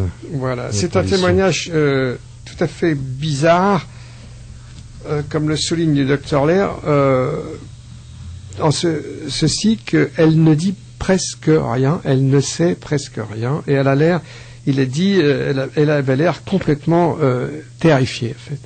Mais elle a quand même pris sur elle-même, elle a voulu témoigner, donc elle a téléphoné aux enquêteurs, elle a dit je suis d'accord pour témoigner, elle est venue, mais elle était terrifiée. Et Lair lui a posé toute une série de questions, il dit bon, est-ce que vous savez ce qu'il avait comme maladie? Non, je ne savais pas. Qu'est-ce qu'il avait comme symptômes? Je ne sais pas. Est-ce que vous avez pu avoir les informations militaires sur son dossier médical, pardon? Non, je ne l'ai pas eu. Est-ce que vous l'avez demandé? Oui, mais on ne me l'a pas donné. Est-ce que vous avez pu avoir une copie de ce certificat de décès? Non. Vous l'avez demandé? Oui, mais je ne l'ai pas eu. Est-ce que vous êtes allé à son enterrement? Non. Pourquoi cela? Mais vous vouliez sûrement y être. Bien sûr, mais bien sûr que j'ai voulu y aller. Mais on ne m'a rien dit sur son enterrement. C'était entièrement secret et conduit par les militaires. Évidemment, s'il était dans un triple caisson parce que complètement infecté, complètement décomposé, c'était effectivement pas la chose à montrer à sa jeune femme. Et il n'a peut-être pas été enterré, c'est peut-être aussi un cas médical. Et ben voilà, il a peut-être fait l'objet d'une super autopsie dans des labos ultra secrets. Alors, Gildas Bourdet, je me suis demandé pourquoi les médecins, eux, qui avaient examiné, qui avaient réduit la fracture, eux n'avaient pas été contaminés. La réponse que je me suis trouvée, c'est que eux étaient gantés. Ils avaient toute la protection normale d'un chirurgien, avec la blouse, le masque et tout, donc et les gants. Donc, alors que le jeune officier, lui, était à main nue. En plus de ça, il pleuvait, c'était dans la gadoue que ça se passait. C'était des conditions épouvantables, en fait. Et les pompiers, eux, qui l'avaient capturé au bout d'une perche, peut-être qu'ils n'avaient pas eu de contact direct, voilà. Donc ça peut se comprendre. C'est pas absolument absurde. Mais alors, ça peut aussi expliquer que l'être vu par les jeunes filles n'est pas souhaité communiquer davantage, ne serait-ce que pour les préserver. Ouais, peut-être, oui. Oui. Sachant qu'il n'était pas sur un plan compatible. Oui. Sauf qu'il a quand même... il s'est laissé faire quand il a été embarqué par les policiers. Bon, il devait être très mal en point, probablement il devait souffrir beaucoup. Avec une fracture ouverte, oui. Ouais. Donc, c'était une catastrophe, quoi. Alors, un autre témoignage amusant est celui de 2 jeunes filles qui fêtent un peu en l'absence des parents dans le pavillon. Ah ouais, alors là, c'est une histoire un petit peu croustillante, si vous voulez.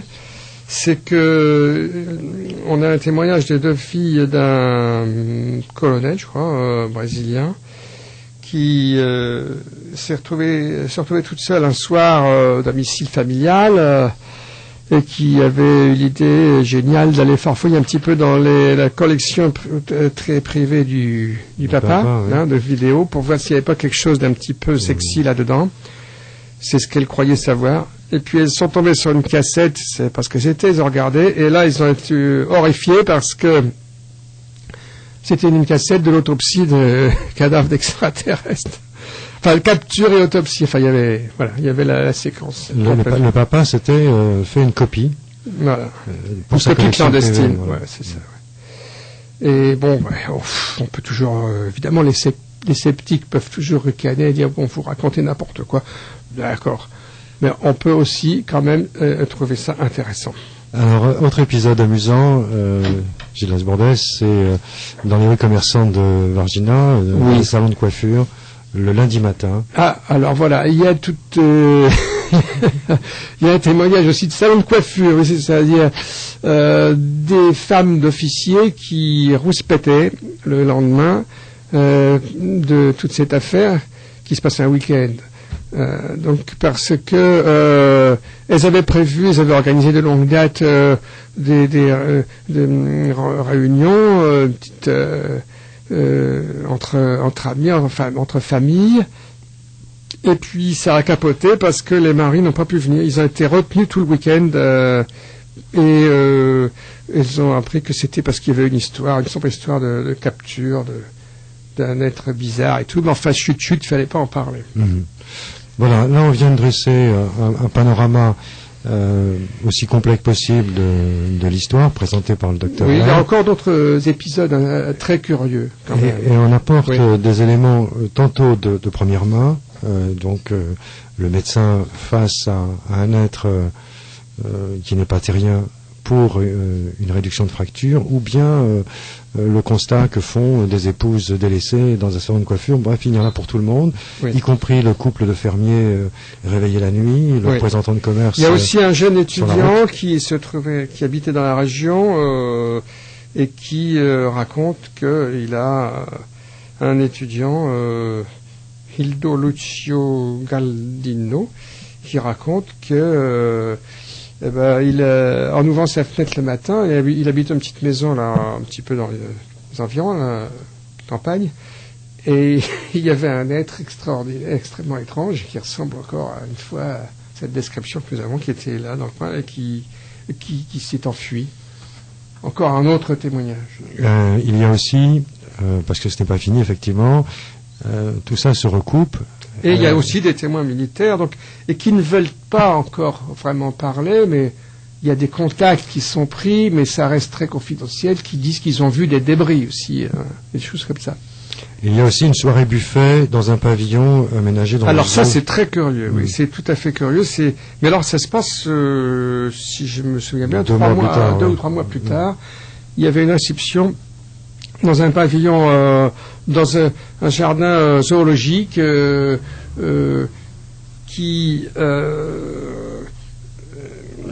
il y avait donc une réception privée dans un espèce de restaurant en bordure d'un bois très touffu, avec une petite véranda comme ça,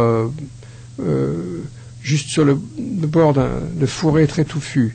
Et une des participantes, qui était la femme d'un personnage connu et important de la ville, elle voulait fumer dehors. Elle est allée s'est isolée sur la véranda, dans la pénombre.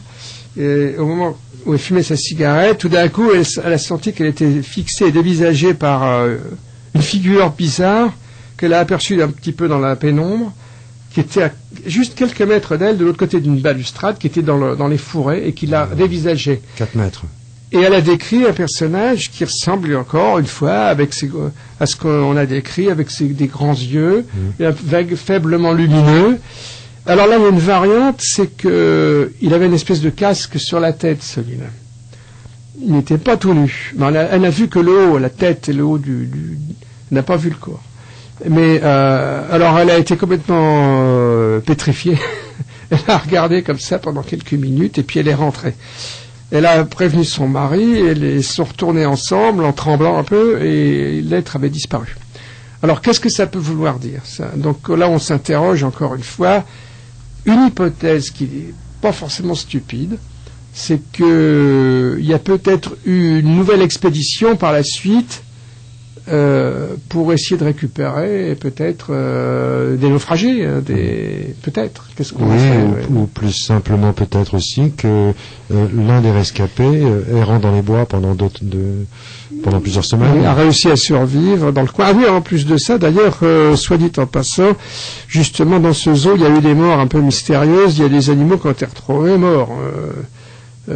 Qui avaient été tués, là on ne sait pas pourquoi ni comment. Ça veut dire que nos aliens ne sont pas forcément végétariens. Voilà, par exemple. Oui. Une déduction osée pour faire porter la responsabilité du massacre animal. Oui. On ne sait pas ce qu'il se passe. Oui, d'ailleurs, je crois que, je voudrais pas dire de bêtises, mais il y en a qui étaient malades, qui sont morts un petit peu, peut-être contaminés aussi, je ne sais quoi. Je ne suis pas sûr de ce détail. Il faudrait que je revoie. Eh bien, écoutez, les lecteurs auxquels je recommande la lecture de ce livre pourront vérifier tout cela et revoir ça un petit peu plus en détail. Si vous voulez, Gildas Bourdet, après cet exposé, on va pas non plus déflorer entièrement le contenu du bouquin. Oui, parce qu'il y a encore beaucoup d'autres choses. Je souhaiterais que les auditeurs puissent profiter de votre présence ici pour vous interpeller, pas forcément uniquement sur ce sujet d'ailleurs, ce serait dommage de se limiter. Alors, nous avons affaire à un ufologue renommé français qui parcourt les colloques internationaux, qui connaît plein de monde, qui fréquente également les forums en pointe sur l'ufologie. Bref, s'il y a une personne à qui vous pouvez poser des questions là en direct, c'est bien lui, Gildas Bourdet. Attends vos questions pour un petit moment encore. Je vais annoncer le numéro du standard 08 92 23 95 20. Profitez-en maintenant. 08 92 23 95 20. Et en attendant, Gildas, je voudrais aussi mentionner le regretté John Mack, qui a eu l'occasion, lui, on a oublié de parler de rencontrer deux des jeunes filles. Oui, le docteur Mack, c'est quelqu'un de tout à fait remarquable. Moi, je l'ai rencontré 2 fois, et il était très connu. Malheureusement, il est mort accidentellement de manière d'ailleurs assez bizarre, il n'y a pas très longtemps, en Angleterre, renversé par une voiture. Et ce docteur Mack avait fait un joli scandale aux États-Unis alors qu'il était un professeur de psychiatrie réputé. C'est lui qui avait créé l'école de psychiatrie à l'école de médecine de l'université de Harvard, et il était prix Pulitzer également. Et puis il s'est passionné pour les histoires d'ovnis, et plus spécialement des histoires d'enlèvement, après avoir rencontré Bob Hopkins, qu'il avait trouvé vraiment tout à fait crédible. Et il a écrit 2 livres là-dessus. Le premier livre a fait un beau scandale, et il a même failli perdre son poste de professeur, mais il a été bien défendu, il s'est bien défendu, il a gardé son poste. C'est une histoire tout à fait inimaginable en France, hein. Vous imaginez un petit peu là des pontes de la médecine en France qui écriraient 2 livres sur les enlèvements à bord d'OVNI. Hein. Oui, on n'est pas prêt de voir ça chez nous. Aussi, on a aperçu ça avec Rémi Chauvin et ses aléas. Il y a eu Rémi Chauvin. Oui, c'est vrai. Oui. C'est vrai. Mais Rémi Chauvin... Ça n'a pas envie de rééditer. Rémi Chauvin, il a fait sa carrière, il a écrit beaucoup de manière anonyme, il a attendu la fin de sa vie pour se montrer sous son vrai nom. Hein. Alors, donc, John Mack lui-même a rencontré 2 des 3 Et John Mack est allé à Virginia et il a rencontré les 2 jeunes filles, les mêmes qu'a rencontré le Dr. Laird, et il a dit à l'issue de cet entretien qu'il était convaincu de leur sincérité, et que si elles mentaient, alors il était prêt à déchirer son diplôme de psychiatre. De ses propres mains, ouais. Oui, donc une personne là aussi de renom, de qualité, quelqu'un qui est quand même censé démasquer rapidement le faux s'il se présente. Oui. Alors bon, il y a eu aussi, bien entendu, il y a des détracteurs, comme toujours. J'ai fait allusion à ça tout à l'heure. Il y a eu des critiques assez virulentes parfois. Et puis, donc ça, c'est toujours la même chose. Chaque fois qu'il y a un sujet chaud en ufologie, il y a des critiques. Bon, c'est normal qu'il y ait des critiques, après tout, à condition que ce soit des critiques saines et sincères et honnêtes. Moi, je ne suis pas du tout hostile aux critiques tant qu'elles sont des critiques saines et honnêtes. D'ailleurs, le docteur lui-même, dans la première partie de son livre, dénonce des cas frauduleux comme Ourandir. Alors voilà, il y a eu une sombre histoire qui a malheureusement fait beaucoup de tort à l'ufologie au Brésil et qui dans lesquelles c'est un peu le réel brésilien. Ouais, c'est un petit peu une sombre histoire. Bon, il a tenu à raconter ça pour, je pense, je comprends pourquoi. C'est pour montrer que lui, il a voulu se concentrer sur une affaire qui lui paraissait crédible. Donc il a fait ça par contraste. Bien sûr. Ouais. Mais ça, c'est malheureusement un risque qui existe toujours et dans lequel on peut tomber en toute honnêteté, en toute bonne foi. C'est des gens qui fabulent ou qui se mettent à raconter des histoires. On ne va pas revenir sur un cas assez récent qui a défrayé la chronique en France. Et là, effectivement, l'auditeur ou le lecteur comprend très bien que dans le cas d'Ourandir, il s'agit du délire messianique d'un prophète unique, comme dans le cas de Raël, le seul à prétendre avoir vu. Les autres n'ont qu'à se plier, constituer le mouvement, la secte. Oui, c'est ça, c'est tout à fait différent comme scénario. Parce alors que Varginha, il y a plein de témoins. Voilà. C'est quand même assez solide. Et ça devient de plus en plus solide. Et ça ne peut profiter en fait à personne en particulier. Il n'y a pas de détenteur. Si, il y a un récipiendaire de messages pour l'instant partiellement communiqués, c'est le médecin, qui lui pourrait faire prophète s'il se mettait. S'il voulait, il pourrait. Oui, mais je me demande s'il risquerait pas très gros en voulant faire ça, parce que là il y a des lignes rouges qu'il vaut mieux pas franchir. Soit dit en passant, il y a des escrocs qui peuvent s'amuser à raconter n'importe quoi et ils ne sont pas du tout embêtés. Mais les gens qui sont sur des sujets authentiques et très chauds, alors attention, là, ça peut tourner très mal pour eux, semble-t-il. Oui, on peut aussi leur chanter l'hymne patriotique et leur faire comprendre la raison d'État. Également, oui. Oui. Il y va de l'intérêt supérieur, de l'alliance. C'est sûrement arrivé à beaucoup de gens. Avec les États-Unis, au nom du secret défense. C'est sûrement arrivé à pas mal de gens, ça. Ce cas de figure. Oui. Un bon nombre de patriotes. Ou alors il y a à la fois la carotte et le bâton. Moi, je connais quelqu'un qui m'a-t-on dit à qui c'est arrivé. Je ne vais pas dire qui c'est, je ne vais pas dire sur quel domaine. On lui a fait pression sur lui et on lui a versé de l'argent. On a fait les deux. Très bien. Nous sommes en compagnie de Gildas Bourdet et vous pouvez intervenir pour dialoguer avec lui en direct. C'est le cas de Vladimir. Bonsoir, bonjour Vladimir. Bonsoir. Bonsoir. Alors, je vous appelle pour rebondir sur le corps médical, parce que j'ai lu un bouquin que j'ai acheté dans une foire aux livres en Normandie sur les soucoupes volantes et sur les cas d'apparition en campagne et de témoignages par rapport à ça. Et aussi, il parlait dans ce bouquin de personnes du système médical qui ont opéré des gens, des humains d'apparence humaine, qui ont révélé avoir dans leur corps des systèmes sanguins différents, ou des systèmes atrophiés, des organes atrophiés, ou des organes qui n'existaient pas chez le commun des mortels. Donc j'aurais aimé savoir si vous avez des précisions de ça, et pour rebondir, si par rapport à cette aventure-là dont vous parlez, s'il y a des preuves, par exemple des radios du corps, ou des preuves photographiques, ou des choses comme ça. Oui, alors moi je dirais que il y a d'une part des études privées indépendantes, comme celle du docteur Lair et de quelques collègues, sur des implants supposés. Il y a des radios, effectivement. Si vous prenez son premier livre qui a été traduit l'année dernière, donc vous verrez qu'il y a des radios, par exemple d'un petit implant en forme de T qui a été opéré.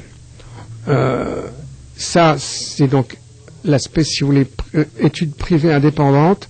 Il y a des choses qui sont d'ailleurs confidentielles, qui le restent actuellement, même à ce niveau-là, même en études indépendantes. Et puis vous avez des études secrètes. Et alors là, qu'est-ce qu'on en sait de ces études secrètes?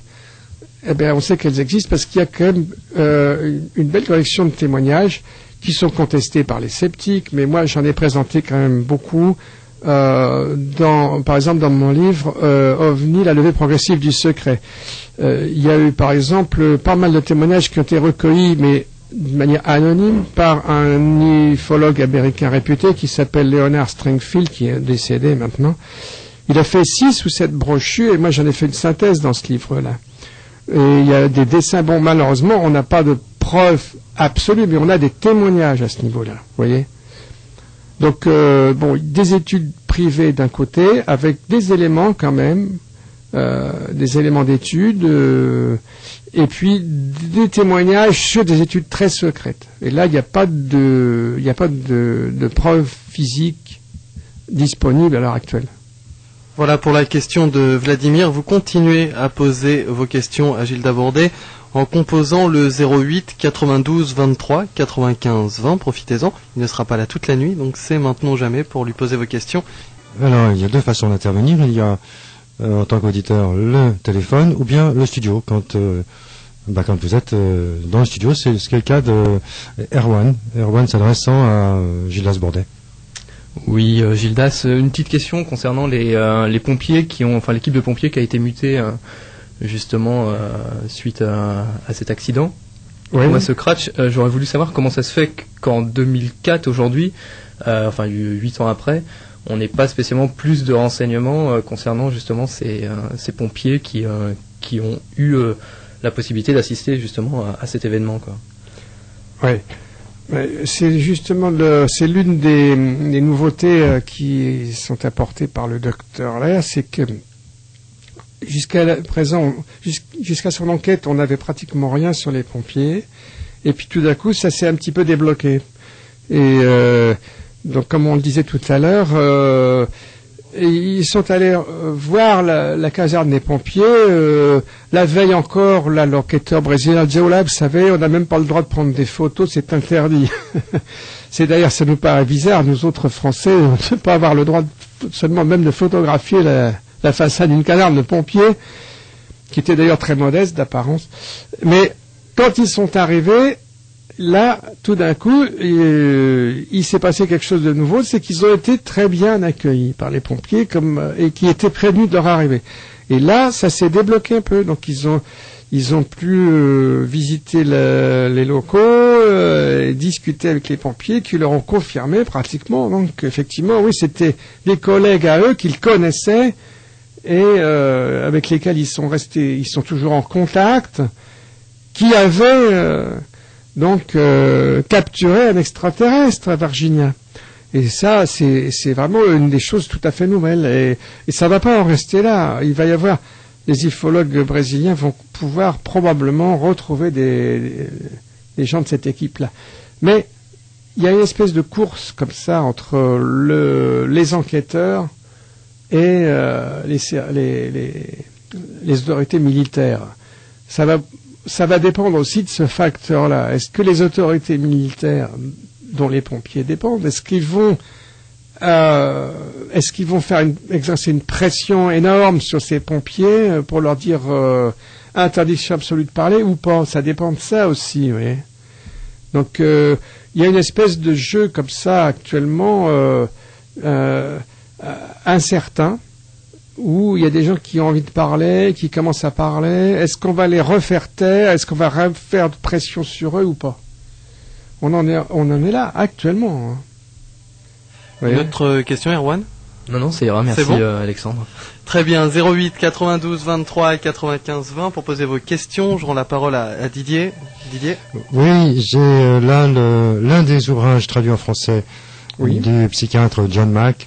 C'est son premier livre. C'était aux Presses de la Cité. Voilà. Eh bien, on peut le présenter, mais il est maintenant difficile à trouver, malheureusement. Dossier extraterrestre. Si on peut le mettre comme ça, plus visible. En évidence sur la webcam. Voilà. C'est un très bon livre que moi je recommande. C'est une lecture quand même d'assez haut niveau, si on veut, mais si on a envie d'étudier cet aspect déjà assez avancé de l'ufologie. Bon, l'ufologie, Il y a des gens qui veulent pas aller plus loin que l'étude des soucoupes volantes vues de pas trop près dans le ciel. Mais ça fait quand même quelques décennies que ça va plus loin que ça, hein, l'ufologie maintenant. Donc, ici et maintenant, nous accueillons Sébastien. Bonjour. Oui, bonsoir. Bonsoir Gilles Bourdet. Bonsoir toute l'équipe d'ici et maintenant. Tout d'abord, je voudrais dire que j'aime beaucoup ce que vous faites et que je suis très content d'entendre des émissions comme vous faites. Voilà. Ma question était sur les communications entre, vous avez dit tout à l'heure que les ambulanciers avaient été prévenus par l'armée. Et j'aurais voulu savoir si on sait quels sont les moyens mis en œuvre, est-ce qu'il y a des satellites qui sont mis sous orbite ou pas pour surveiller le trafic d'OVNI, d'objets non identifiés, et comment ils contactent les ambulances et tout ça. Oui, attendez, c'est un petit peu plus compliqué que ça. Ça serait... Tout à l'heure, on disait que il y a une bonne raison de penser, on a des témoignages là-dessus, selon lesquels ce sont les militaires américains qui surveillent le ciel, qui ont prévenu les militaires brésiliens. Et là-dessus, on a des informations un petit peu sur la surveillance du ciel. Je pense tout d'un coup à un personnage américain assez curieux qui s'appelle le colonel Alexander, qui a fait toute sa carrière, une grande partie de sa carrière dans des études très secrètes militaires américaines. Il a même dirigé une équipe à Los Alamos. Il est connu pour ça. Et il s'intéresse beaucoup aux ovnis. Il a été l'un des directeurs de l'association américaine NITS, qui était un groupe scientifique réputé et à la réputation un peu ambiguë d'ailleurs, justement parce qu'on les a toujours soupçonnés d'avoir un pied dans le système militaire américain. Et en l'occurrence, le colonel Alexander, c'est justement une bonne illustration de la chose. Or, ce colonel Alexander, il est typique d'un rôle ambigu que semble jouer un certain nombre de gens aux États-Unis, entre autres, qui est de divulguer un peu d'informations, mais parfois aussi de freiner. C'est ambigu. Si vous voulez, c'est une tendance que, enfin, à mon avis, qui existe, qui s'efforce quand même de divulguer peu à peu les choses. Et en l'occurrence, ce colonel Alexander, je ne perds pas le fil de votre question, il a fait un exposé sur cette question de l'observation satellite. Il a fait un exposé à une grande conférence américaine à Laughlin, au Nevada, il y a 1 an et demi. Le docteur Lair, justement, il m'en a parlé, il m'a dit, c'est bête, les gens ont sifflé un peu le docteur, ils l'ont chahuté, le colonel Alexander, parce il a la réputation d'être un homme des services secrets, et il n'aimait pas ça. Or, c'est bête parce qu'il a fait une conférence tout à fait étonnante. Il a parlé de la surveillance des ovnis, des objets non identifiés dans l'espace par des satellites américains, et il a présenté des documents militaires tout à fait nouveaux qu'on n'avait jamais vus là-dessus. Voilà, donc c'est comme on a l'impression là qu'il y a une espèce de fenêtre qui s'est entrouverte sur cette question encore très secrète. Ça répond à ta question, Sébastien ? Oui. Et est-ce que le docteur qui a étudié la question au Brésil a des preuves concernant des budgets concernant le ministère de la Défense brésilien ? Est-ce que lui aussi a un programme de ce type qui étudie un petit peu, vu qu'ils sont en accord avec les Américains ? Non, il n'y a pas d'informations là-dessus. Simplement, on sait qu'il y a des gens qui s'en occupent et qu'il y a, donc, on disait tout à l'heure, un accord qui a été passé entre les Brésiliens et les Américains de coopération spatiale. D'accord. Et comme par hasard, peu de temps après l'affaire de Virginia. Donc ça donne des idées. Ça peut expliquer certaines choses. Ouais. D'accord, je vous remercie. Merci Sébastien. Au revoir. Au revoir, bonne soirée. Nous accueillons Gilles. Gilles, bonjour. Oui, bonjour.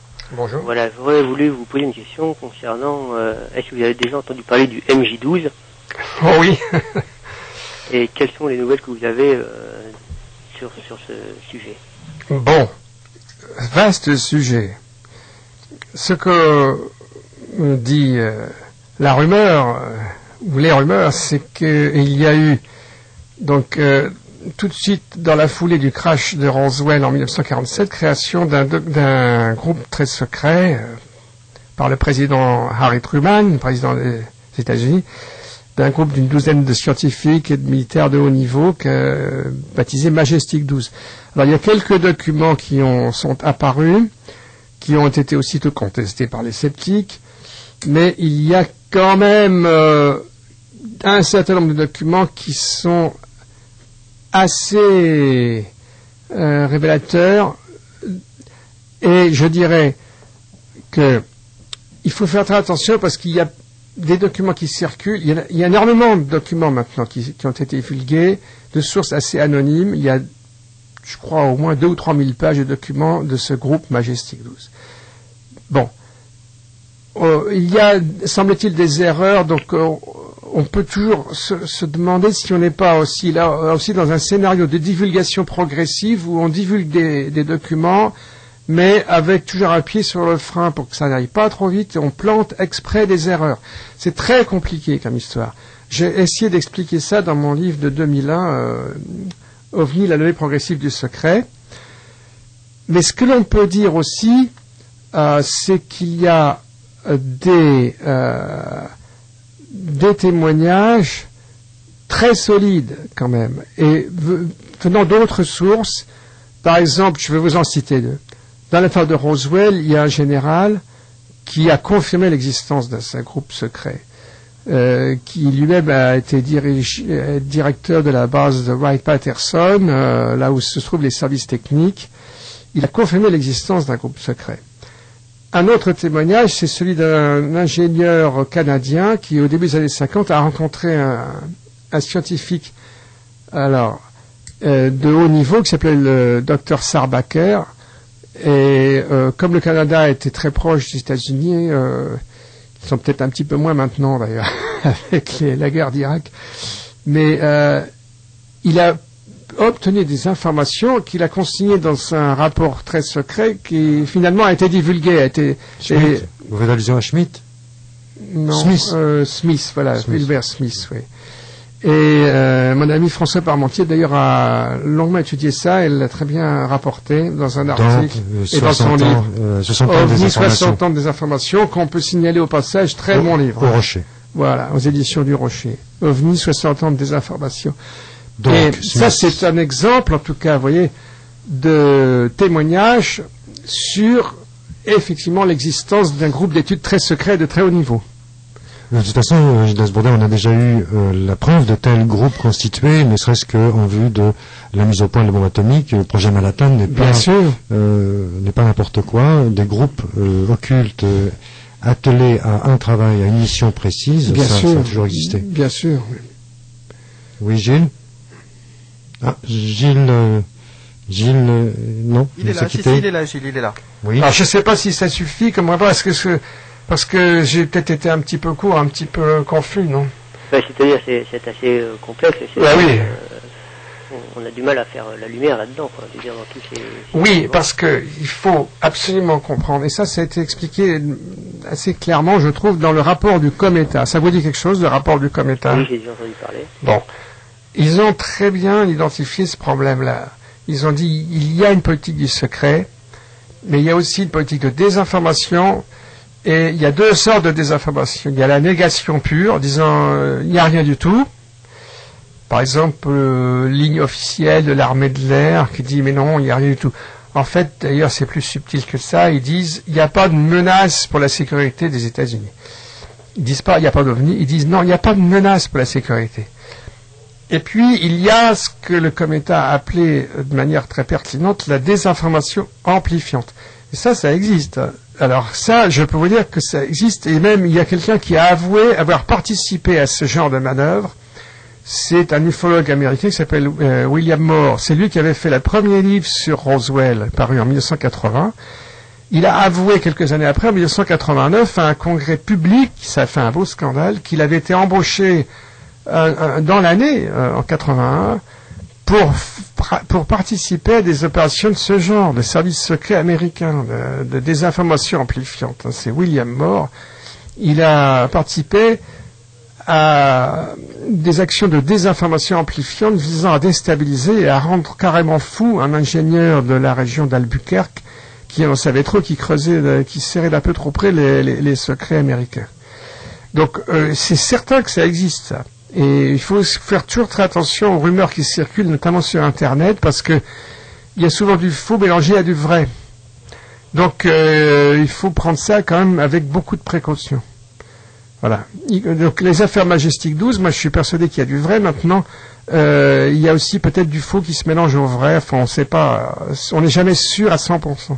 Mais est-ce que vous pensez qu'il peut y avoir un échange de technologies entre les civilisations terrestres et donc, par exemple, les plus illustres pays industrialisés Alors ça, c'est évidemment une grande question. Moi, je crois que oui, il y a vraisemblablement des échanges de technologies, oui. Mais c'est très, très, très secret, ça. Donc c'est très difficile, on n'a pas de preuves absolues, mais bon, il y a bien des raisons de penser que oui. Il y a bien des raisons, bon, il y a des engins très, très étranges qu'on voit voler au-dessus de certaines bases secrètes, par exemple dans le Nevada, aux alentours également de la base californienne, la Edwards Air Force Base. Vous savez, c'est cette grande étendue désertique où atterrissent les navettes spatiales. C'est truffé tout autour d'installations très secrètes, souvent souterraines. Bon, on voit là des engins tout à fait étranges qui sont de fabrication humaine, mais on a vraiment l'impression que c'est des technologies très au-delà de ce qui est connu officiellement. Gilles ? Oui, tout à fait. Une autre question ou c'est bon ? Au point de vue des chupacabras, qu'est-ce qu'il en est exactement Les chupacabras, oui. Alors là, justement, c'est encore autre chose. C'est très, très étrange, ça. Mais ça pose un autre problème encore. Moi, je suis tout à fait convaincu qu'il y a des histoires authentiques de chupacabras. Bon, si vous voulez bien situer le décor. Alors voilà. Ça fait maintenant au moins une vingtaine d'années que, en marge des histoires de mutilation de bétail aussi, vous avez probablement entendu parler, il y a eu beaucoup d'histoires étranges de bétail mutilés, vidés des bêtes vidées de leur sang, notamment aux États-Unis, mais dans d'autres pays, maintenant en Amérique latine et ailleurs. Et il y a eu une spécialité de l'Amérique centrale, l'Amérique latine, c'est les chupacabras, qui on a vu apparaître des êtres bizarres, très très étranges et qui font très peur, qui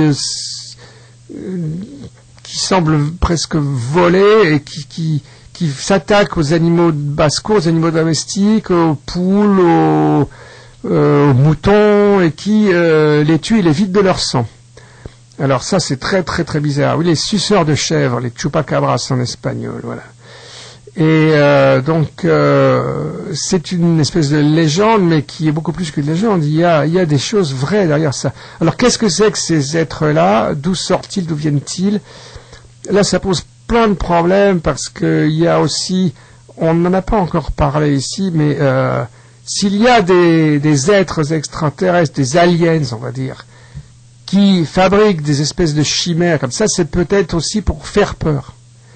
Il y a aussi de la manipulation destinée à terroriser un peu, à faire peur aux gens. Aussi l'hypothèse, Gilles Dabordé, de zoocryptologie, tout simplement, et d'une espèce ancienne. Oui. Je sais qu'il y a toute une école de cryptozoologie. Je connais des gens qui sont très experts en la matière, comme Jean-Luc Rivera. Bon. Moi, personnellement, je suis pas très porté à cette voie de recherche. Je suis peut-être un peu trop azimuté sur les extraterrestres. Moi, je vois plutôt des choses d'origine non humaine extérieure, si vous voulez. Tout à fait, non, c'était pour bien montrer qu'il y avait plusieurs hypothèses de travail sur le sujet. Oui, il y a plusieurs hypothèses. Ça intéressait beaucoup de personnes. Oui, tout à fait, oui. Voilà, Gilles. Bien, merci.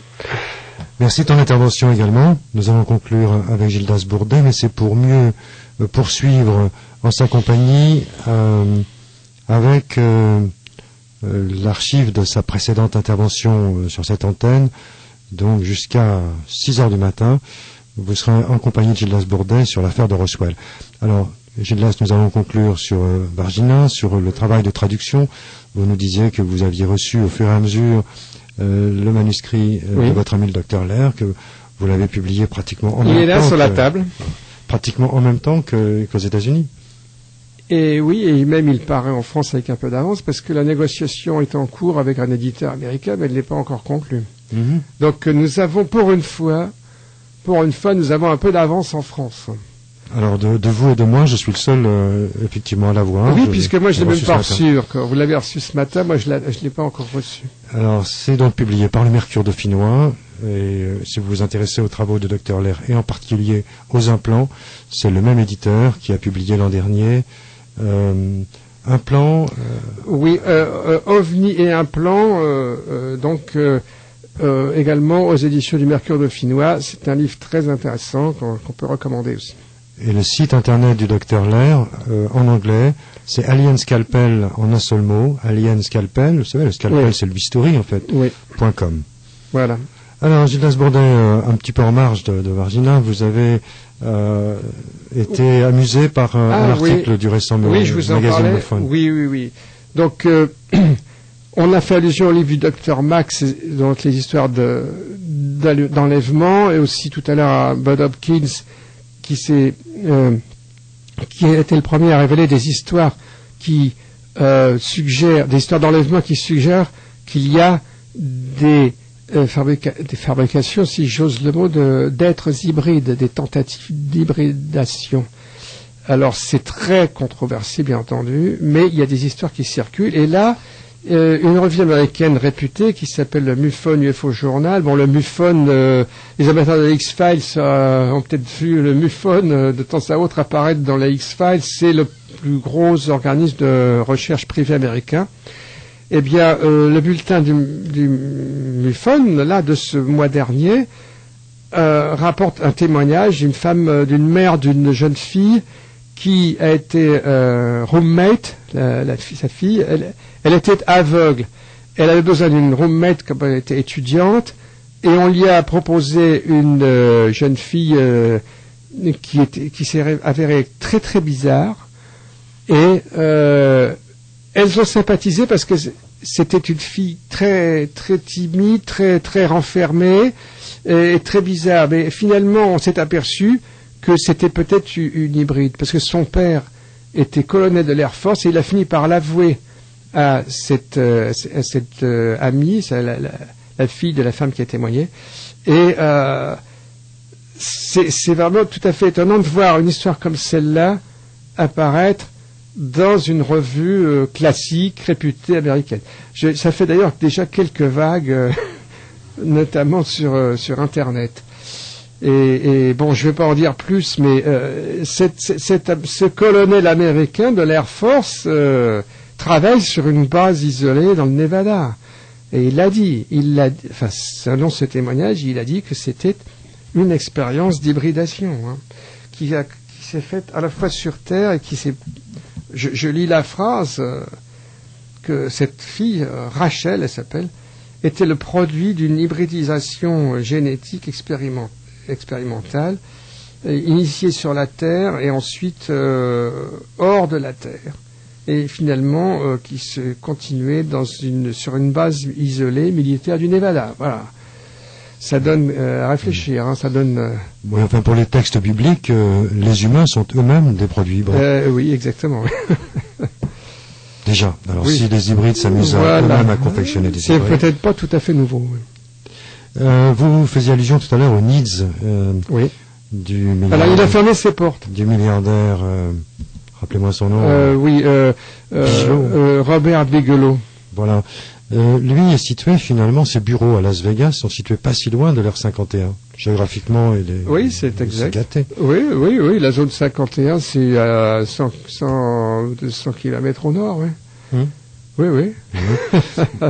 Parenthèse, vous avez vu ce Planète Choc sur l'Air 51 récemment? Oui, je l'ai vu, ça m'a paru pas mal, oui. Un peu décevant quand même. Oui, mais c'est-à-dire que c'est toujours la même chose, les émissions, enfin c'est presque toujours la même chose. Ça commence de manière assez aguichante et puis ça se termine un petit peu sur une note sceptique. C'est souvent comme ça. Ouais, enfin là on tourne autour de la clôture, on tourne sans fin. On a dans l'idée qu'un de ces quatre, ils vont mettre la main sur un employé de la base. Alors moi, je veux juste un mot. c'est qu'on parle beaucoup de la zone 51, mais il y a pas mal de gens qui disent ouais, on focalise là-dessus, mais pendant ce temps-là, on ne sait pas ce qui se passe ailleurs. Et moi, j'ai quelques idées là-dessus, mais ça sera peut-être une autre fois. Un auditeur par courriel me faisait observer récemment que l'Air 51, effectivement, ça peut être grand comme la Suisse. La Suisse est, grand, est un territoire clairement cernable, on peut clairement l'identifier. Enfin, la zone 51, c'est une partie d'une vaste zone militaire où on a notamment testé les bombes atomiques. Mais, disait-il, la zone océanique ou pacifique est une étendue considérable pour faire évoluer les prototypes aussi. Oui, par exemple. Voilà. Dans des coins bien tranquilles, même en Australie, les îles du Pacifique, ou dans d'autres régions des États-Unis. Et de faire évoluer les prototypes. Le site du Nouveau-Mexique, peut-être, ou même le Texas. Et de faire évoluer des prototypes hybrides, eux aussi, moitié navigants, moitié volants. On parle beaucoup d'une zone maintenant qui s'étend, d'ailleurs, actuellement, dans la région de Salt Lake City. C'est Dogway, où on a mis au point des armes chimiques, bactériologiques.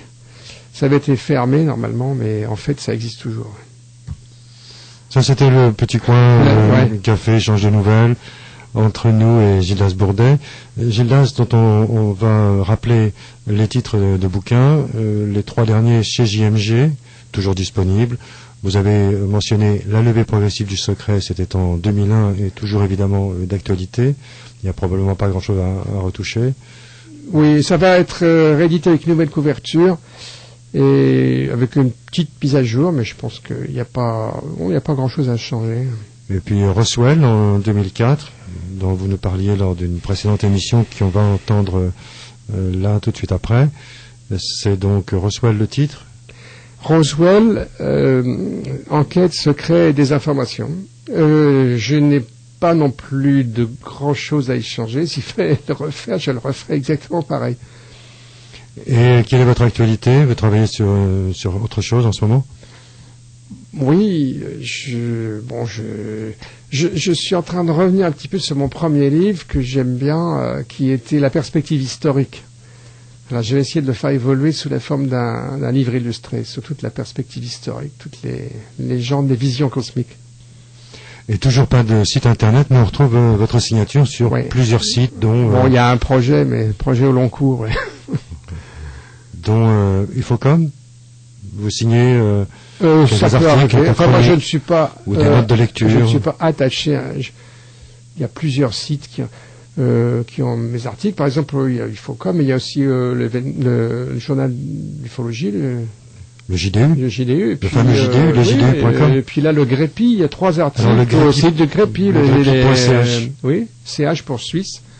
Donc, la région, c'est davantage ovni.ch. ovni.ch. Voilà, il y a 3 articles à lire sur ce site, grâce à Alain Stoffer, que je remercie ici parce qu'il a aidé à traduire l'un des 3 articles. Voilà, l'affaire Vargina, le crash de Vargina se termine. Diffusion également des 2 premières heures de 14h à 16h le dimanche, ce dimanche, de 14h à 16h. Et nous remercions Gildas Bourdet